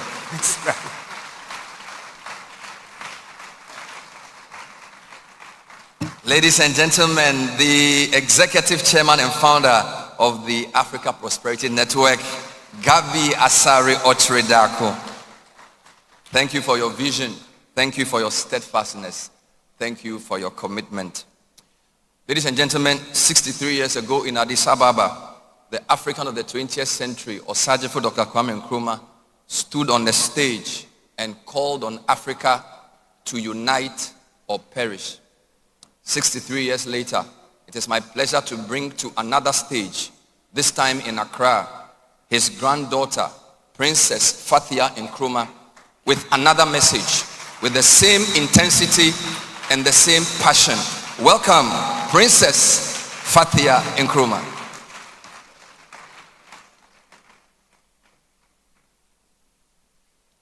Imagine his name is Kwame.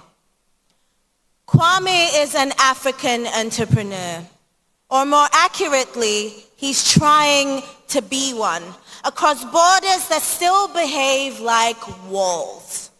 One morning in Central Africa, Kwame sets out for Southern Africa to close a deal. Not in Europe, not in Asia, in Africa. Yet his route makes no sense. From Central Africa, he must fly east to Addis Ababa, wait for hours, then join another flight heading south. Because planes cannot move freely, cannot land freely, cannot connect freely across African states. He laughs at the absurdity until he checks the cost. Time lost, money lost, momentum lost. And as he waits, a European tourist moves effortlessly across the continent, traveling visa-less within Africa more easily than an African moving within Africa. By the time Kwame arrives, the meeting has shifted. The buyer has cooled. The opportunity has slipped. This is how deals die in Africa, not from lack of ambition, but from friction. Now meet Amina. She is skilled, qualified, ready. A company in another African region needs exactly what she has to offer. The job exists. The demand is real. And yet her certificate is questioned, her competence delayed, her education treated like a foreign language. We call this unemployment. It is really misalignment. Look at the Congo Basin. Enough water to power more than 10 African countries. Look at the Sahara. Enough sun to power the world. Yet factories shut down because of doomsor. This is not a resource problem, this is a coordination problem. Now just for a moment, imagine a railway linking. North to south, east to west. The numbers work. The railway pays for itself. We can fund it the way Ethiopia built the Grand Renaissance Dam. Africa's 400 million middle class, each contributing at least $1 a day. You do the math. It's enough to connect Africa. In Lagos, mobile money moves instantly. In Nairobi, Accra, Dakar, Kigali. But when Africans try to pay Africans across borders, currencies detour through distant capitals, fees multiply, value leaks out of Africa before it reaches another African. And yet the truth is simple. The moment Africans can pay Africans seamlessly, trade will surge. Supply will respond. Logistics will follow money. A manufacturer stands beside his machines. He could scale. He could hire. He could export. But one product faces 50 approvals, 50 rules, 50 interpretations. He's not running one business. He is navigating 50 small markets. One custom space could change everything. A true home market of 1.5 billion people. This is how global brands are built. India understands this. China understands this. Europe understands this. Similar populations, one internal market. Africa still negotiates the world in fragments, and the terms are never kind. But now, imagine the shift. Kwame travels across Africa directly. Flights connect African cities. Borders welcome enterprise, not suspicion. Amina takes her job. Her skills are finally recognized. Her worth is unquestioned. Money moves across phones as easily as conversation. Goods are approved once and moved everywhere. Power is on and it is cheap. Manufacturers scale. Women traders move safely. The youth build businesses instead of exit plans. The rules are enforced fairly, uniformly, consistently. Investors trust the system because certainty has arrived. And when Africa speaks to the world on trade, on digital rules, on climate, it speaks as one. This is not a fantasy. It is deferred reality.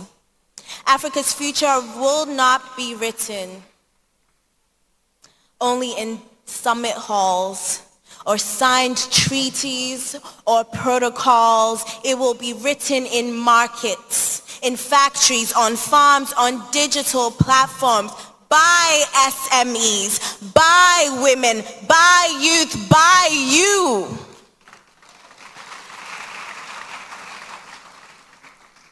The borders that divide Africa were imposed without Africans. But the unity that will transform Africa must be owned and moved by Africans. It must be demanded. It must be owned. It must be driven by us, the people. And when Africa finally chooses to implement what it has already agreed, history will not say Africa lacked ideas or resources or ambition.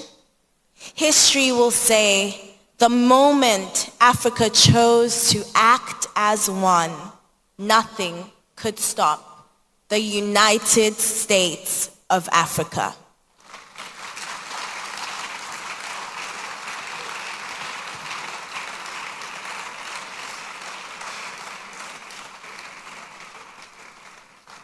Thank you.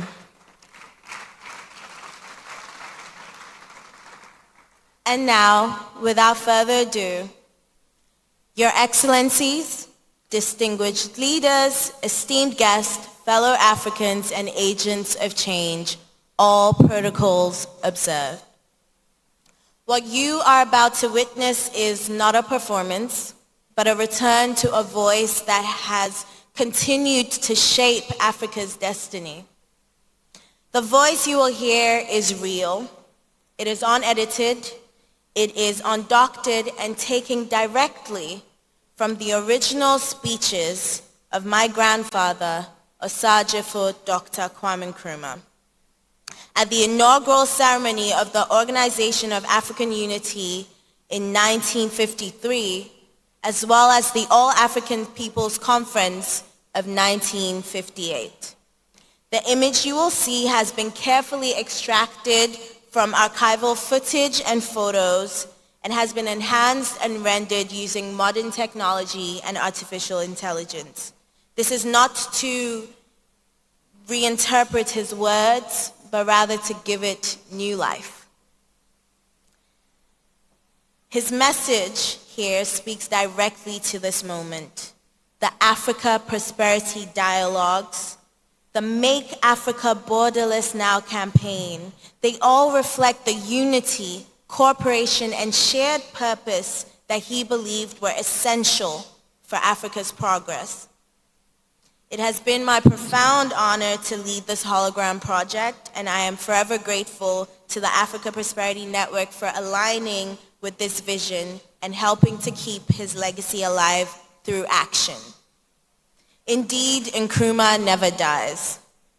Ladies and gentlemen, let us take a moment to receive the eternal words of Osagyefo Dr. Kwame Nkrumah, and may his vision guide us as we pursue prosperity through unity.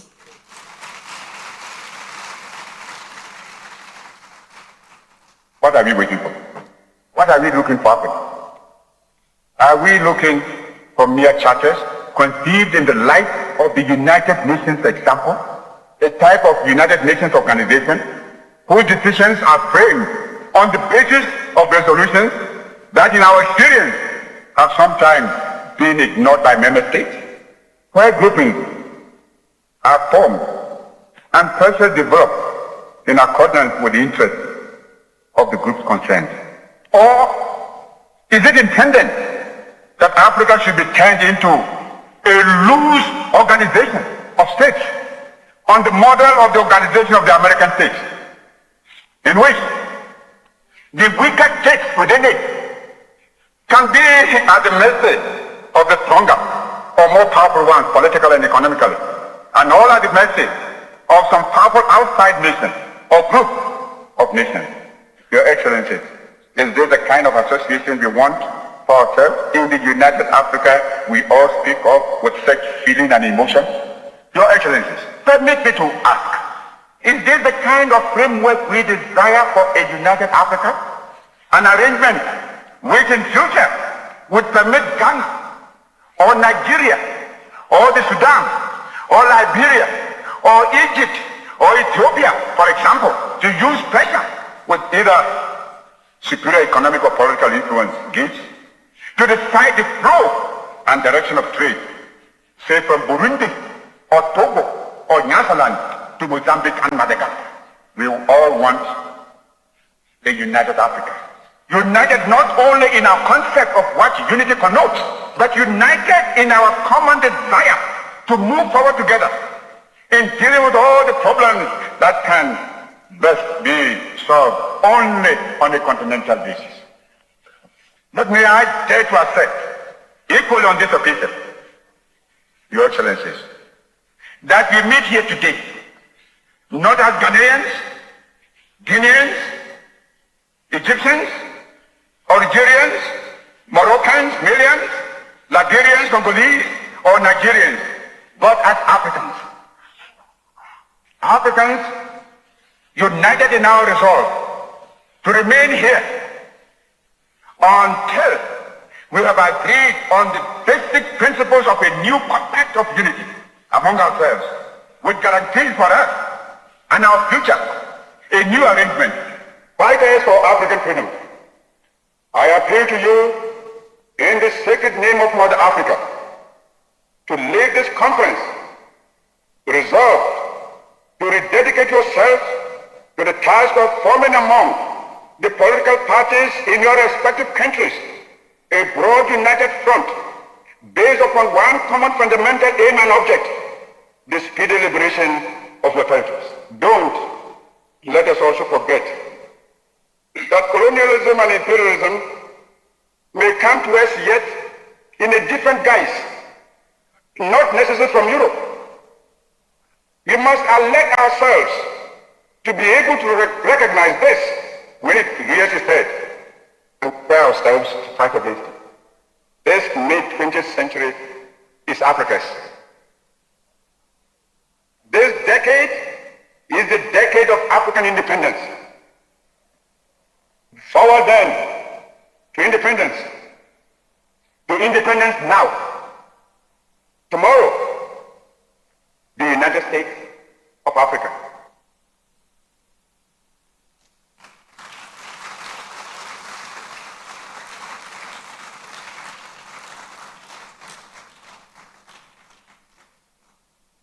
Are you clapping for the man or for the ideas?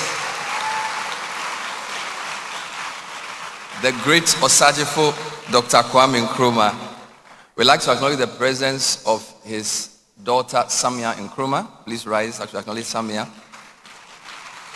One of the influential voices in our country.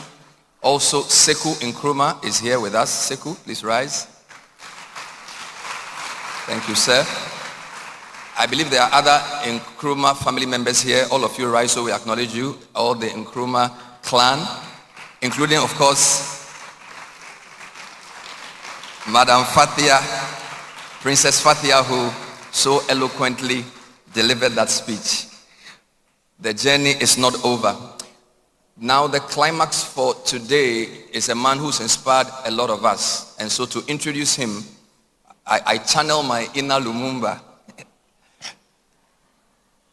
The voice of one crying in the African wilderness. Prepare ye the way for Africa's liberation. Make straight in the deserts of the Kalahari a highway for our liberty. Every mountain of opposition and bureaucracy must be made low, and every valley of inadequacy and ignominy must be filled. The crooked places of corruption and the rough places of discrimination must be removed. Then the glory of Africa shall be revealed, and all continents shall see it together. Ladies and gentlemen, with those few words, I'd like to introduce the John the Baptist of our time, the excellent Patrice Lloyd Otieno Lumumba of Africa, PLO Lumumba for APN 2026. Thank you very much. You may resume your seats. Let me say what everybody has said, that I stand on the protocols already established. But it would be remiss on my part if I did not by name mention Gabi Asaridako for founding this network. I acknowledge him. It would also be remiss on my part if I did not recognize the CEO, Siddiq El-Tumi, who has organized this conference together with his team, and to appreciate the directors and my very good friend, the chair of the advisory board, Her Excellency Dr. Nkosazana Clarice Dlamini Zuma. I know that you are tired. The law of diminishing returns is operating now. And I also know that we are ordinarily charitable to politicians. But I want you to look. In every African meeting, what your politicians do is to come, read speeches written for them, then they walk away.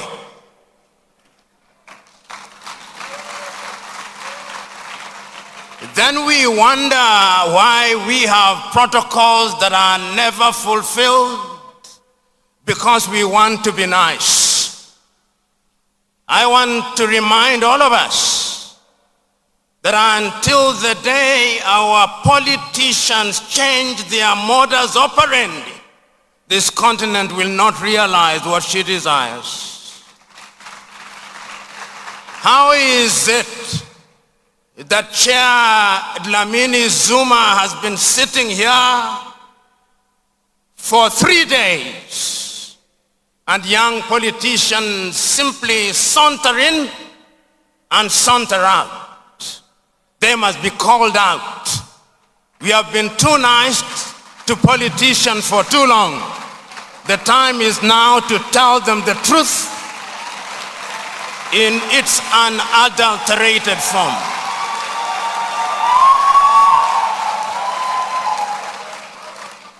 But I was not called to harangue politicians. I was invited to remind us that what we are gathered here to do is something that has preoccupied great Africans for many years. 69 years ago, the man whose hologram we viewed a few minutes ago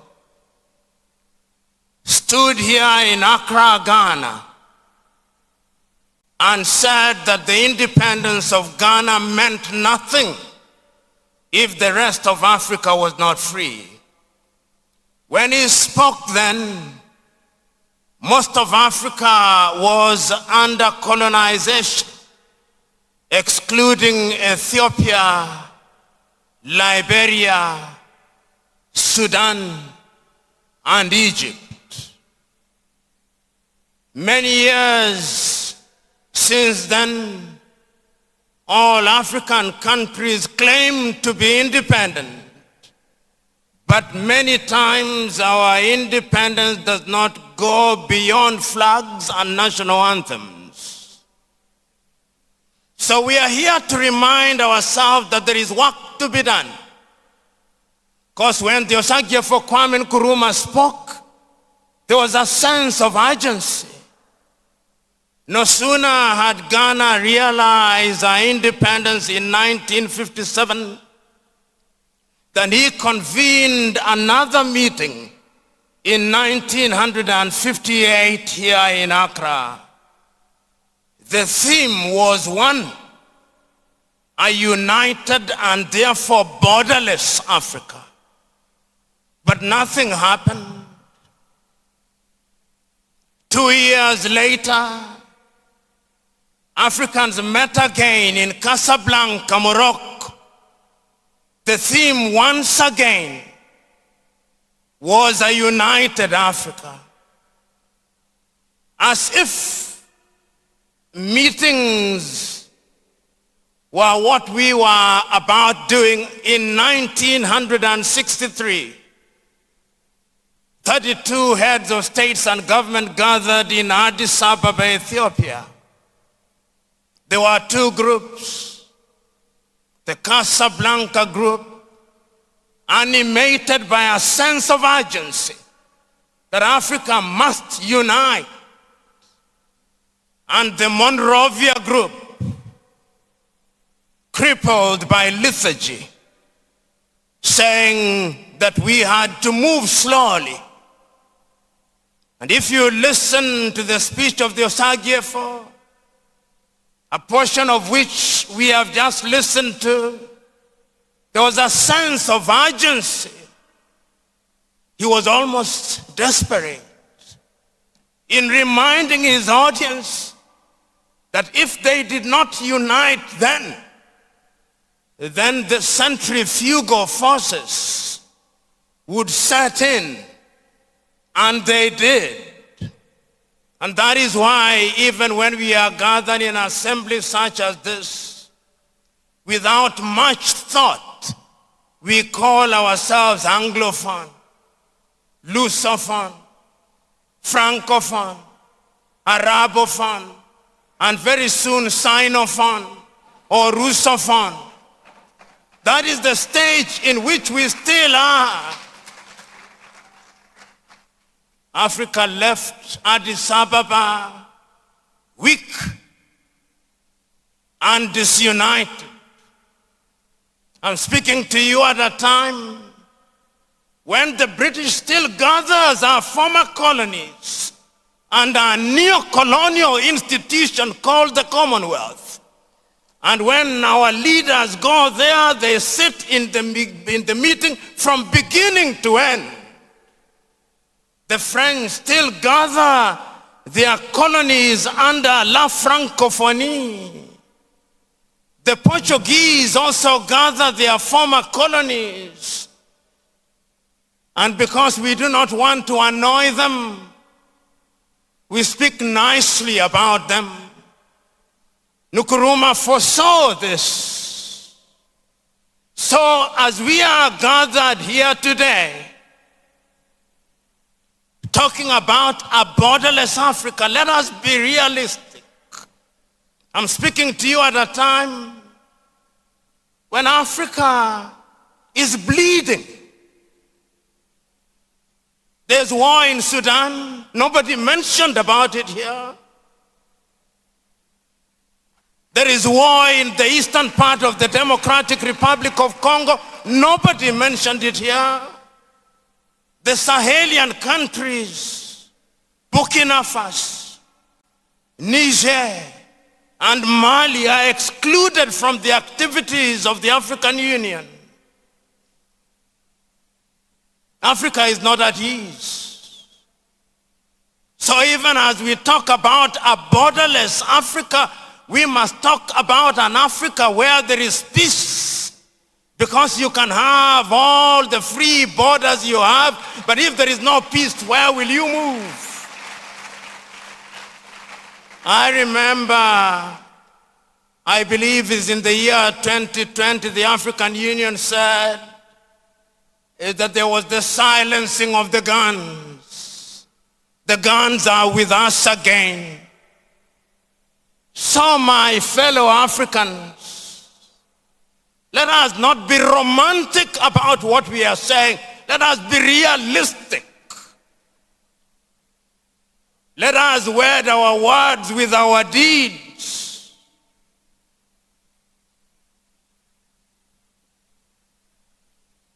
Several years ago, on the 40th day of the independence of Ghana, the former president of Tanzania, Julius Kambarage Nyerere, was here. And he spoke. And he apologized. He said Nkrumah was right, we were wrong. He was right because he foresaw that if African countries became used to titles such as president and prime ministers, and ministers, it would not be easy to unite the continent. But he reminded his audience on that day that when African leaders go out or Africans go out of Africa, it is not their Ghanaian-ness or Rwandan-ness or Kenyan-ness that matters. It is their African-ness. He was reminding us that we need a continent that is borderless. He told us. So today, as we have this conversation, let us remind ourselves that this is not a new conversation. In 1980 in Lagos, Nigeria, under the Lagos Plan of Action, we promised ourselves that we would enhance intra-African trade, that goods from Addis Ababa in Ethiopia would move to Casablanca in Morocco, that we would have goods moving from South Africa to Maputo, and we said that we were going to achieve this through the regional economic communities such as ECOWAS, SADC, COMESA, the Maghreb, the East African Community, the IGAD. But if you go on the ground, the reality is very different. Aliko Dangote, whose image is displayed outside of this auditorium, famously said that he needs more visas to travel across an African continent than an American blogger who has the passport of the United States of America. That is the reality of our continent. It is the reality of our continent, so that as we talk about doing business with ourselves, African heads of state run to the Oval Office in the United States of America to sign AGOA, to sign off their health arrangement, to sign off with the European Union, and to play the gooseberry in Davos. That is where we are. So today we have come here to dramatize our anger. We have come here to dramatize our sense of urgency. My good sister Nkosazana Lamini Zuma, who served as the chair of the AUC from the year 2012 to 2017, during which period the Africa Agenda 2063 was incubated. I remember the fictional letter that you wrote from the future. Your letter to Kwame Nkrumah, dated the 24th day of January, the year 2063, in which you are telling the Osagyefo that Africa has grown, that Africa has changed, that the promises we made to ourselves have been fulfilled, that we have electricity, that we have roads, that we can now produce what we consume and consume what we produce. It is 37 years away. The question is, will you release that letter to the Osagyefo? Will our promises come true? Will the young men and women who are present here be given the opportunity to serve? Will we enable them? We talk of the numbers. We talk about 1.4 billion. We talk about it as a youth dividend. But our young men and women are running away and dying in the Mediterranean because there are no opportunities.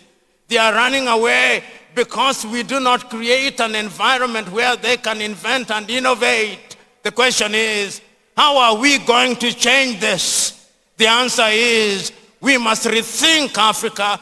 The answer is, we must make Africa different.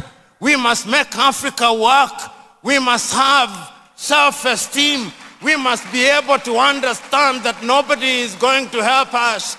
But unfortunately, when I listen to the Osagyefo, and I do many times, we got the crown without the jewels. The time is now to change the situation. The question is, are you ready? The question is, are we simply holding annual jamborees? Or we are serious this time round?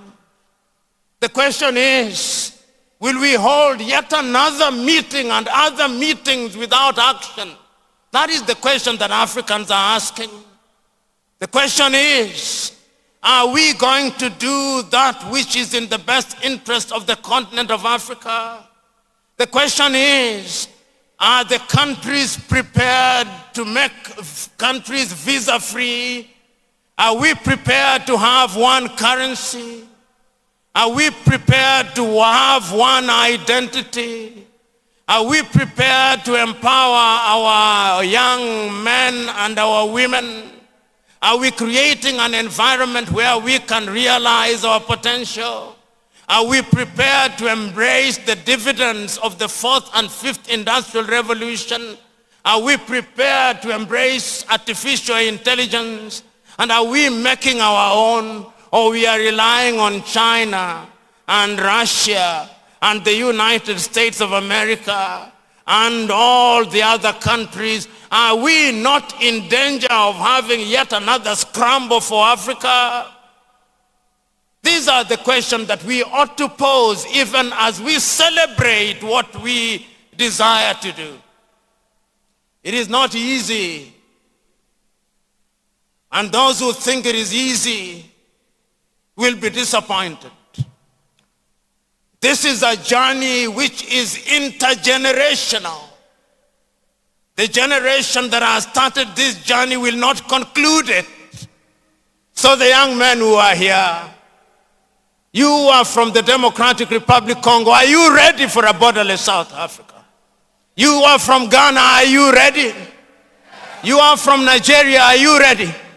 From Kenya, are you ready? From Egypt, are you ready? From Rwanda, are you ready? From Tunisia, are you ready? From Senegal, are you ready? Are you ready? Are you ready? Because the question that history is asking is, are you ready? If you are ready, say you are ready. If you are ready, say you are ready. And we are ready because Africa must be great. This continent cannot continue to operate in the periphery. If this continent is to be liberated, it is going to be liberated by yourselves. So, ladies and gentlemen, on an occasion such as this, wisdom requires that we don't speak for too long. We only remind ourselves that there is work to be done and that there is nobody who is going to do that work. It is us who are going to do that work. And I know many young Africans who are doing great work. I know those who are in the innovation space. I know those who are in the agriculture space. I know those who are in the mining space. I know the women who are in the fashion space. I know those who are in the education phase, like my friend Linus Okorie from Nigeria. And I know people like Nkosazana and Dlamini Zuma who never say die. Even when it looks like it is not going to happen, she never says die. Ladies and gentlemen, ours today is to take a solemn vow. So I ask us to take a solemn vow that going forward, we are going to inundate the networks, that will not just have 10 million signatures, but we'll have 50 million signatures. That out of this conference, there shall be a communique that shall be taken to all the 54 heads of states and government in Africa, and that they shall be asked, if not required, to do what they must do if Africa is to liberate herself. Ladies and gentlemen, this is a great continent. This is a continent that we can make even greater. Let us say with the Osagie for Kwame Nkrumah that it can be done. Let us say with those of old that it can be done, and it is your duty to play your part. So let us say, it can be done. Play your part. It can be done. It can be done. It must be done. We must have a borderless Africa. Say no to visas. Say no to division. Say yes to unity. God bless you all.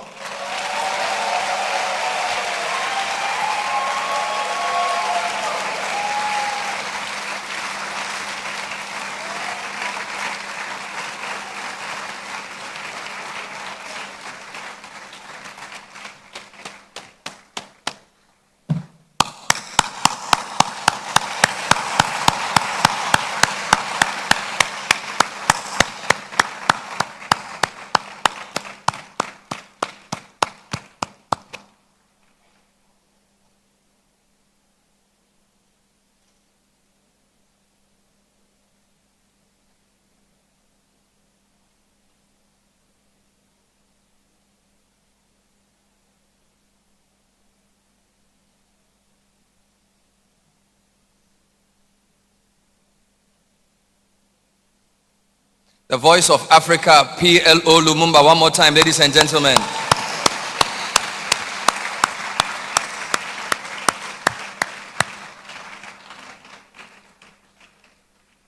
And with those powerful words, we will count down to the official unveiling of the Make Africa Borderless campaign in 10, 9, 8, join me, 7, 6, 5, 4, 3, 2, 1. Make Africa borderless now. Choboy! Choboy!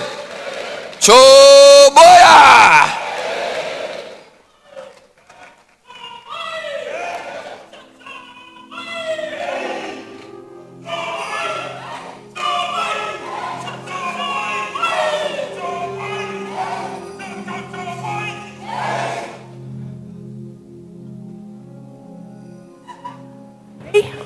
We, the youth, have a message.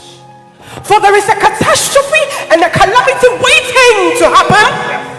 We are a continent with the largest youth population, but the greatest unemployment.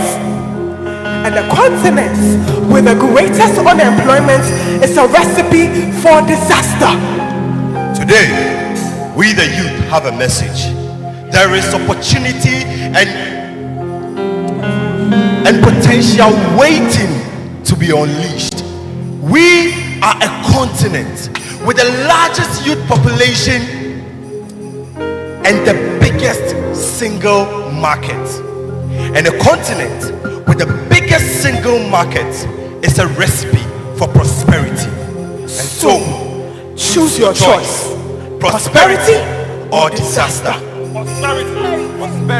Prosperity or disaster? Prosperity! I don't think they can hear us. Come on, I need an Prosperity answer. or disaster? Prosperity! If it must be prosperity, then the message is simple. Fix the borders. Accelerate trade. Create jobs.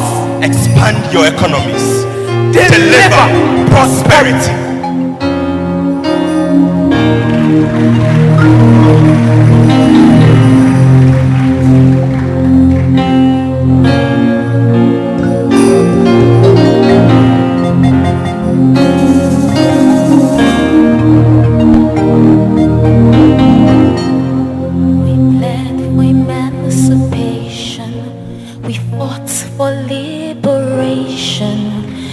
Rights to rule ourselves, the pride in who we are. Been on a long journey, generation to generation. We march with determination to build the Africa we want. Through tears and sweat and blood, many sacrifices we've made. Now must not be in vain. African prosperity, African unity, the Africa we want, we want, we want, we want. African prosperity, African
The Voice of Africa, PLO Lumumba. One more time, ladies and gentlemen.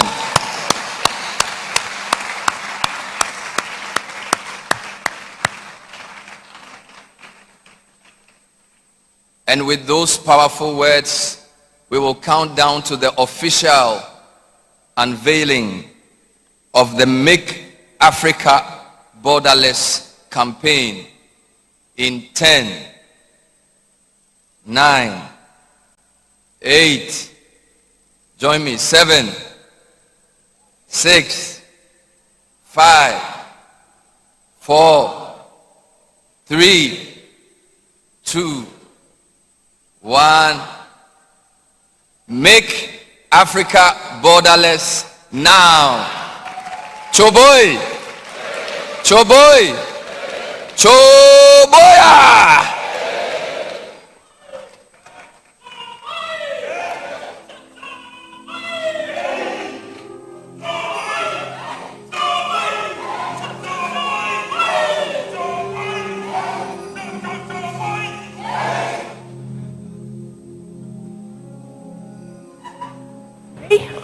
We, the youth, have a message. For there is a catastrophe and a calamity waiting to happen. We are a continent with the largest youth population, but the greatest unemployment. And a continent with the greatest unemployment is a recipe for disaster. Today, we the youth have a message. There is opportunity and potential waiting to be unleashed. We are a continent with the largest youth population and the biggest single market. And a continent with the biggest single market is a recipe for prosperity. And so, choose your choice. Prosperity or disaster? Prosperity or disaster? Prosperity. I don't think they can hear us. Come on, prosperity or disaster? Prosperity. If it must be prosperity, then the message is simple. Fix the borders. Accelerate trade. Create jobs. Expand your economies. Deliver prosperity.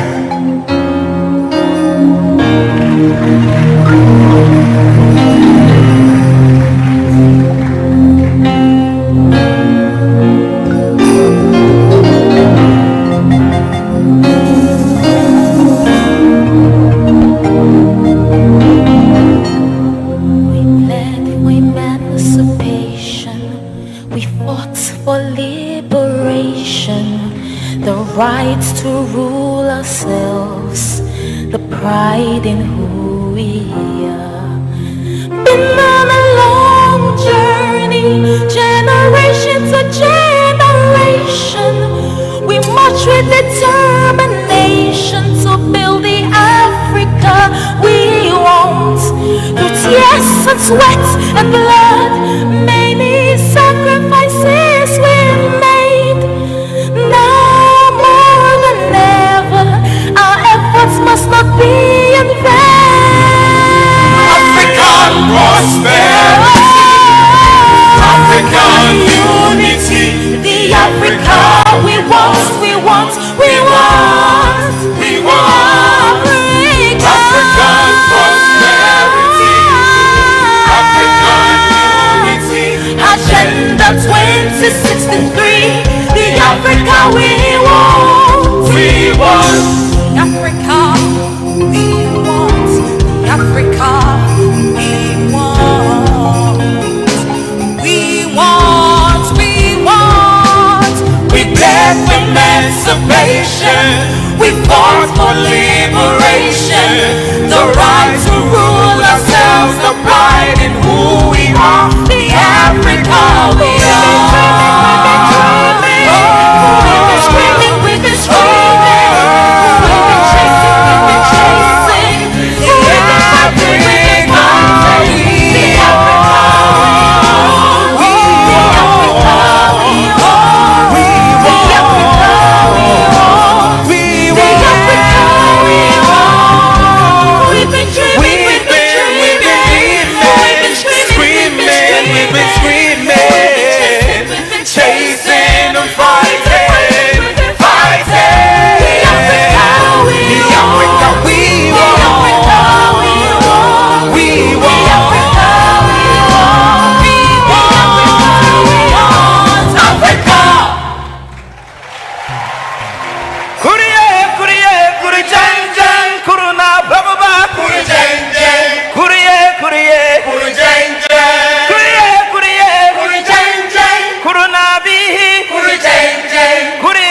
Kuriye, Kurijenje. Kuriye Africa, Kurijenje. Kuriye borderless, Kurijenje. Kuriye, Kuriye, Kurijenje. For those of you familiar with social media, you would have heard this chant for so many weeks now after the American streamer toured Ghana and had a very luxurious massage. And people wondered whether Kuriye Kuriye meant anything at all. Kuriye Kuriye is actually a chant from the northern parts of our country.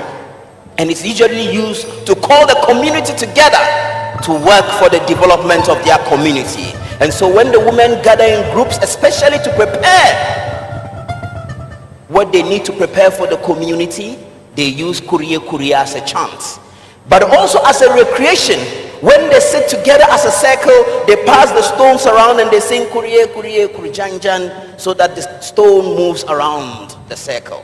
So two things. Kuriye means calling the community together, but it also means handing down a legacy from one generation to one generation. And so, as one African family, we are calling ourselves today as a community with the chant Kuriye Kuriye Kurijanjan. So when I say Kuriye Kuriye, your response is Kurijanjan. Your response is Kuriye Kuriye Kurijanjan. Kuruna Baba Kurijanjan. Kuriye Kuriye Kurijanjan. Kuriye Africa Kurijanjan. Kuriye borderless Kurijanjan. Kuriye Kuriye Kurijanjan. Today, we stand on the 12 principles of a borderless Africa to reinvigorate ourselves to this task of delivering Visa-free Africa. borderless Africa. Open Africa skies now. Borderless Africa. One African biometric passport and digital ID. Borderless Africa. Implement AFTA protocol on digital trade. Borderless Africa. Make cross-border payments seamless across Africa. Borderless Africa. Recognize African skills across Africa. Borderless Africa. One standard, one test, one market. Borderless Africa. One African Customs Union. Borderless Africa. Build the Africa we want for ourselves. Continental infrastructure corridors. Borderless Africa. Operationalize the African Court of Justice. Borderless Africa. Empower women and youth in trade. Borderless Africa. One African voice in global trade negotiations. Borderless Africa. If you're here and you are an African youth, if you're here and you believe in the potential of the continent, if you are here and you are 35 years and below, please rise to your feet. If you're here and you're an African youth, please rise to your feet. Join us to connect together. Yes. Ladies and gentlemen, this is the time to connect Africa. Yeah. Let me hear you say yeah, yeah. Let me hear you say yeah, yeah. Connecting Africa. We want a borderless continent. The youth wants confidence. Bet on ourselves and invest in the competence to make Africa great. Open the gate for trade. One heart, one mind, one voice for change. The time is now for the connection. Make everything a progression. The time is now for the connection. Love and peace is the combination. Hey, from wherever you are in Africa, you gotta win. Yeah. From Ghana to Liberia, it's time to win. Continue. Yeah. Côte d'Ivoire to Cameroon. Hey. Time to win. From Liberia to Egypt. Time to win. From South Africa to Cameroon. Time to win. Cameroon, Libya. It's time to win. Nigeria, Algeria. It's time to win. In Africa, the power that comes with unity, hopes and dreams and passions. It's time for the newest in action. Now let's sing that with us everywhere.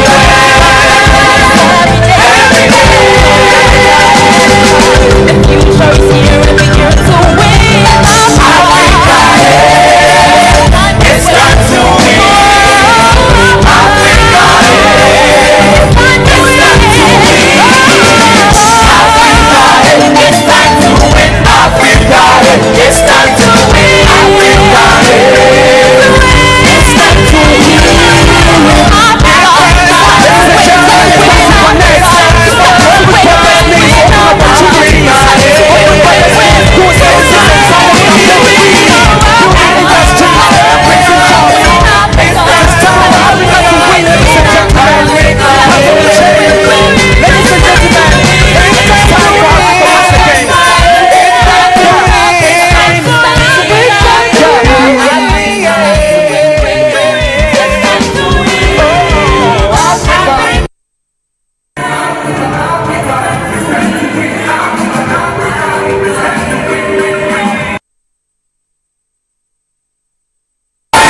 to us with our message. Any Zambians in the building?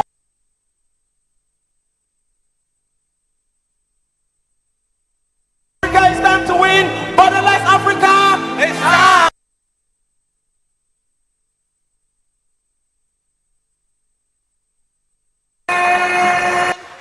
Africa, it's our time to win. It's our time to start winding down. But ladies and gentlemen, closing this ceremony, we have a globally Ghanaian superstar taking us into the last part of our program, but the beginning of the action of Make Africa Borderless Now. But for now, I ask you to be upstanding while we respectfully and warmly welcome to the podium the chairperson of the Advisory Council of APN and former chairperson of the African Union Commission. Ladies and gentlemen, give a powerful African welcome to Her Excellency Nkrumah Zuma.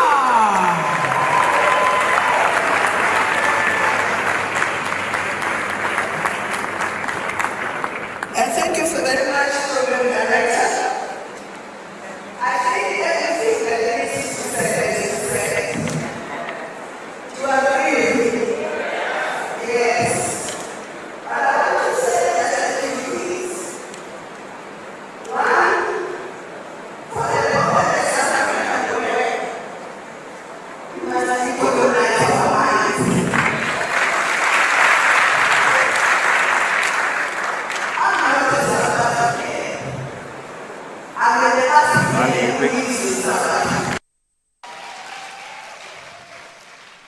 So we must begin to think of ourselves as Africans, not as Ghanaians, South Africans, Ethiopians. Then the borderless Africa won't work. We're Africans, but we live in different parts of Africa like everybody else. The other thing I want to say is that who will respect us if we can't feed ourselves? Why are we spending billions of dollars importing food? Why? We have the people, we have the land, we have water, we have sunshine.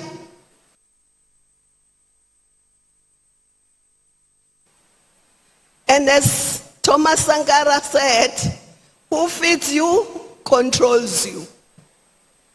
So we must feed ourselves as Africa.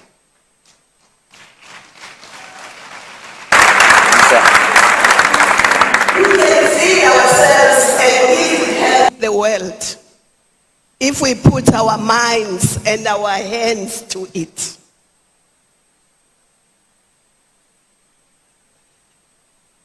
I don't know why we still need aid from other people. What is it that we don't have that they have? What is it that is not in Africa that they used to develop their countries? Everything they used to develop their countries, we have.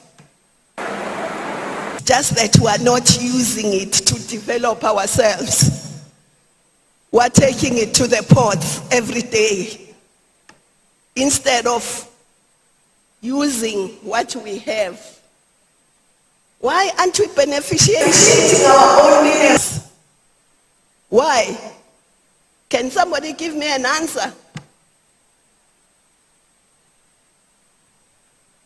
If you don't beneficiate your own minerals and your own natural resources, we are crying about jobs, but we are exporting them every day. We are crying about revenue, but we are exporting revenue every day. Because when you have sent something raw, the high-level jobs are created where you have exported to. And revenue, by the time you buy it at the finish, it's probably 10 times or even more the price you sold it. So, and when you are an expert of raw material, you are not a price caller, you are a price taker. So I think let's believe in ourselves. Let's utilize what we have. Let's have a skills revolution so that we can do all these things. Young people can do all these things here. But also, I heard we're talking about governments. Yes, governments. But what about us as citizens? If we're not active citizens, nothing will happen. Because we should be saying to our countries, including all our countries, why have you not ratified the protocol on free movement? Why are there only 4 countries that have ratified? But if we as citizens are not active, there'll be no borderless Africa, and we'll only have ourselves to blame. Do we agree with that? Do you agree with that? Yes. So as we live here, we have to everyone has to make a vow that when I go back, I'll make sure that I ask questions, I get what we agreed here to be done where I am. All of us. But if we think we'll just fold our hands and wait for governments, it will not happen. I can tell you, standing here, it will not happen. It will only happen if every single one of us play their part to make it happen. Now, we've had a very good 3 days. We've had more than 12 breakfast meetings. We've had lots of panels. So we're going to compile a compact that will come from all these meetings and all these discussions. And we'll put it on our website, and we'll also send it to your emails. Because we can't now read the compact now. When are we going to include what Professor Lumumba has just said? Because we must include everything that was discussed here. So you will get it on our website as soon as possible.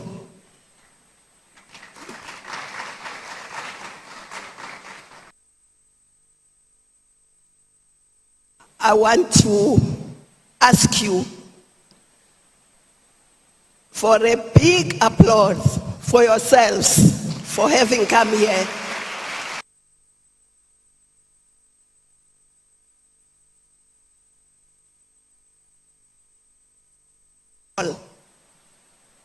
And the compact will be a product of your work. So you deserve a big round of applause.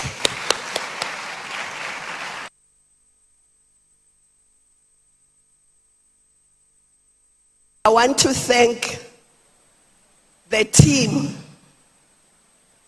led by both our executive board chair and our CEO in putting this together.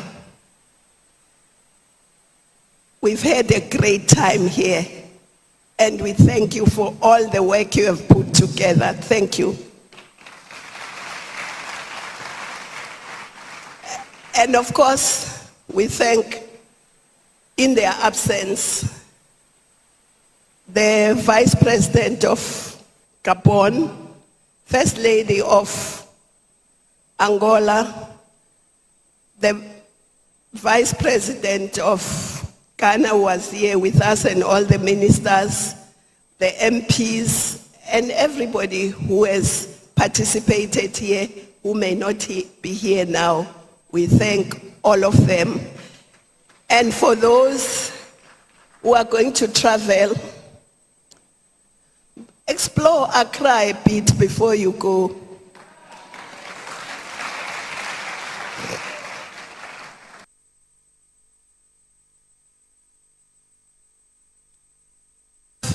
This city, Accra. I'm probably the oldest person in this room. Can you guess when I first came to Accra? A lot of you were not born. A lot of you, your parents had not met. As a student in 1976.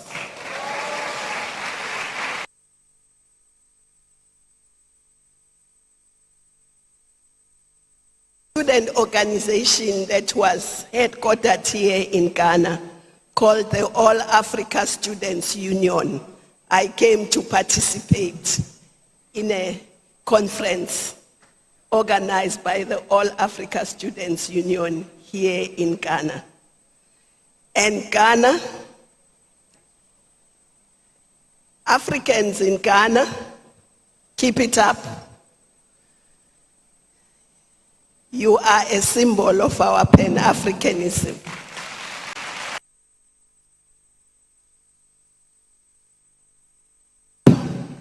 I know it's late, I know you're hungry, I know you want to go, so I'm not going to take too much of your time, but I will repeat what I started as I conclude. When I was a student, we had an organization called SASO, South Africa Student Organization. And our first president of SASO, his name, may his soul rest in peace, was Steve Biko. And he said something that is still true today. He said, the most potent weapon in the hands of the oppressor is what? Is the mind of the oppressed. That's why I'm saying,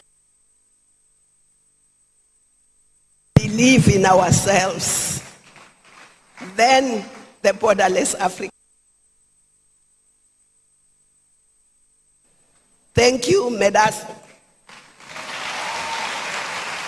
Dr. Nkozazana.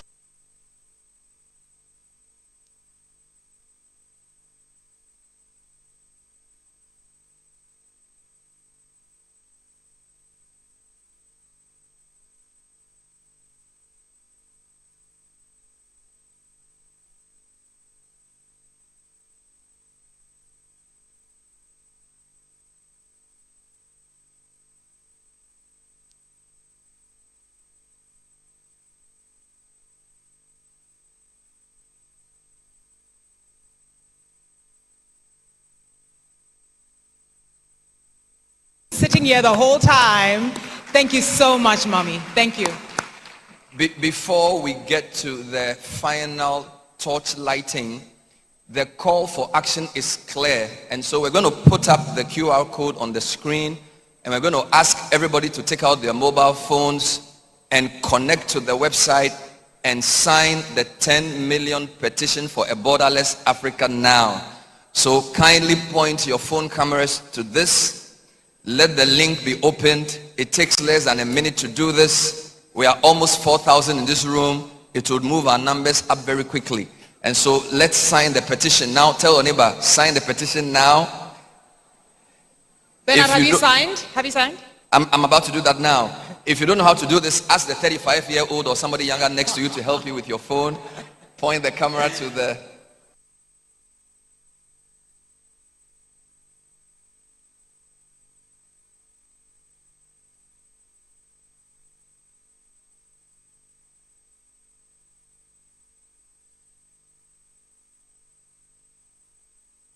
On 12 action points to make Africa borderless now. And so while we sign the petition, my colleague is now going to introduce the final item for the day before we bring up Stone Boy. Ladies and gentlemen, I would now like to ask for the torch to take its position, its rightful position at the center stage. This torch signifies that we do not want to be borderless, or we want to be borderless. We do not want any more borders. It also signifies that it is easier and more efficient when we trade amongst ourselves. Ladies and gentlemen, can I kindly have the torch to the center? And as the torch is making its way to center stage, I would like to call Dr. Amani Asfor, President of the African Business Council, to take custody of the torch. And while Dr. Amani comes on stage to hold the torch, may I kindly ask His Excellency, the Vice President of the Government of Gabon, Excellency Barrow Chambrier Alexandre, to take his place center stage. His Excellency will light the torch on behalf of the leadership of the continent of Africa. And I have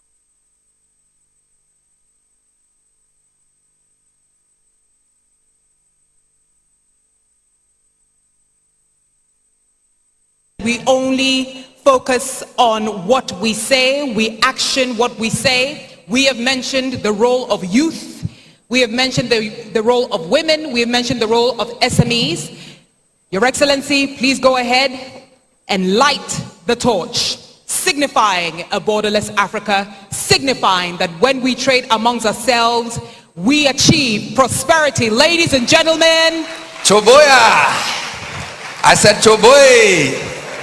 The response is hey, Choboy! Choboy! The torch of Africa's borderless independence has been lit. Hip, hip, hip! Hip, hip, hip! can we please have the APN executive and board joining us on stage? May I have my Excellency from Togo joining us on stage? Our partners from Badea, our partners from KGL, our partners from Telecel, everybody please join them up on stage. Let's grab and seize this very important, significant moment, APD 2026, and let's send the information across the continent of Africa that Make Africa Borderless Now has been launched. APD 2026 has concluded successfully. May I kindly have His Excellency move on stage. Where are my photographers? And on 3, we will say Africa. 1, 2, 3. You must say that a little louder than that. Let's go again. 1, 2, 3. Dr. Eugene Owusu, please take your place on the stage. Dr. Eugene Owusu, I see you. Auntie Patricia, please make your way up on the stage. May I ask you to remain standing here on the stage. These are 2 stalwarts who have been instrumental in ensuring the success of Africa Prosperity Dialogue. They absolutely have to be in this photo. If there's anybody else at the bottom, please take center stage. Ladies and gentlemen, this is the moment we have been working towards. The youth of Africa takes the torch. Ambition 2063 is in your hands. Africa's prosperity is in your hands. This is absolutely a significant moment for the continent of Africa. Congratulations. Well done. Forward ever, backward never. Thank you very much indeed. Put your hands together for yourselves. The torch has been passed on to the next generation, and it will keep burning until Africa is open forever. We'd like to remind you that we have the APCA Gala dinner tonight at Kempinski Hotel, 6:30 p.m. sharp. We have a few tickets for sale. You can purchase the tickets on the APCA website. We'd like to see you there for a night of reflection, music, and excitement. Thank you, Bernard. May I ask our Excellencies to kindly take your seat? Excellencies, please kindly graduate back to your seats. Ladies and gentlemen, don't leave. Our grand finale is coming up. Excellencies, may I humbly ask you, you can now take your seats. Excellencies, thank you very much. You may take your seats as we prepare for the final performance for the evening. It's been a great, successful day. We thank all of you for your patience and your forbearance. And so, as the Excellencies take their seat, we prepare the stage for one of the greatest musicians from this country, born in Ashaiman, but has been exposed to the global world with fantastic performances and awards from all over the place. Ladies and gentlemen, as the torch leaves the stage, we're bringing a firebrand of a performer, a man whose music and advocacy has been heard of in many parts of the world. We'd like to prepare the stage for the final performance. Anita, tell us who's coming up stage. Bernard, it's been an honor. You're welcome back from the Accra International Conference Center to our studios here at number 5 Ola Hansen Lane at Tesano in Accra. I am Nanatufu Boateng. You heard from Bernard Avle and Anita Erskine moderating the Africa Prosperity Dialogues 2026 with a focus, of course, on SMEs, women and youth, driving innovation and technology for African prosperity. The call to action is quite simple. Make Africa borderless. And so you can go onto the Africa Prosperity Network website, that's the APN website, where you can sign onto the initiative or the campaign to help make Africa borderless. We can all join in to, if you like, open up our borders, where borders will no longer serve as walls, but rather channels for the growth of our continent. This has been our coverage of the Africa Prosperity Dialogues 2026, which assembled politicians and African businessmen right here in Accra for conversations around developing our continent and, of course, having one drive, one vision, one mission for African prosperity. I am Nanatufu Boateng. Keep watching Channel 1 TV.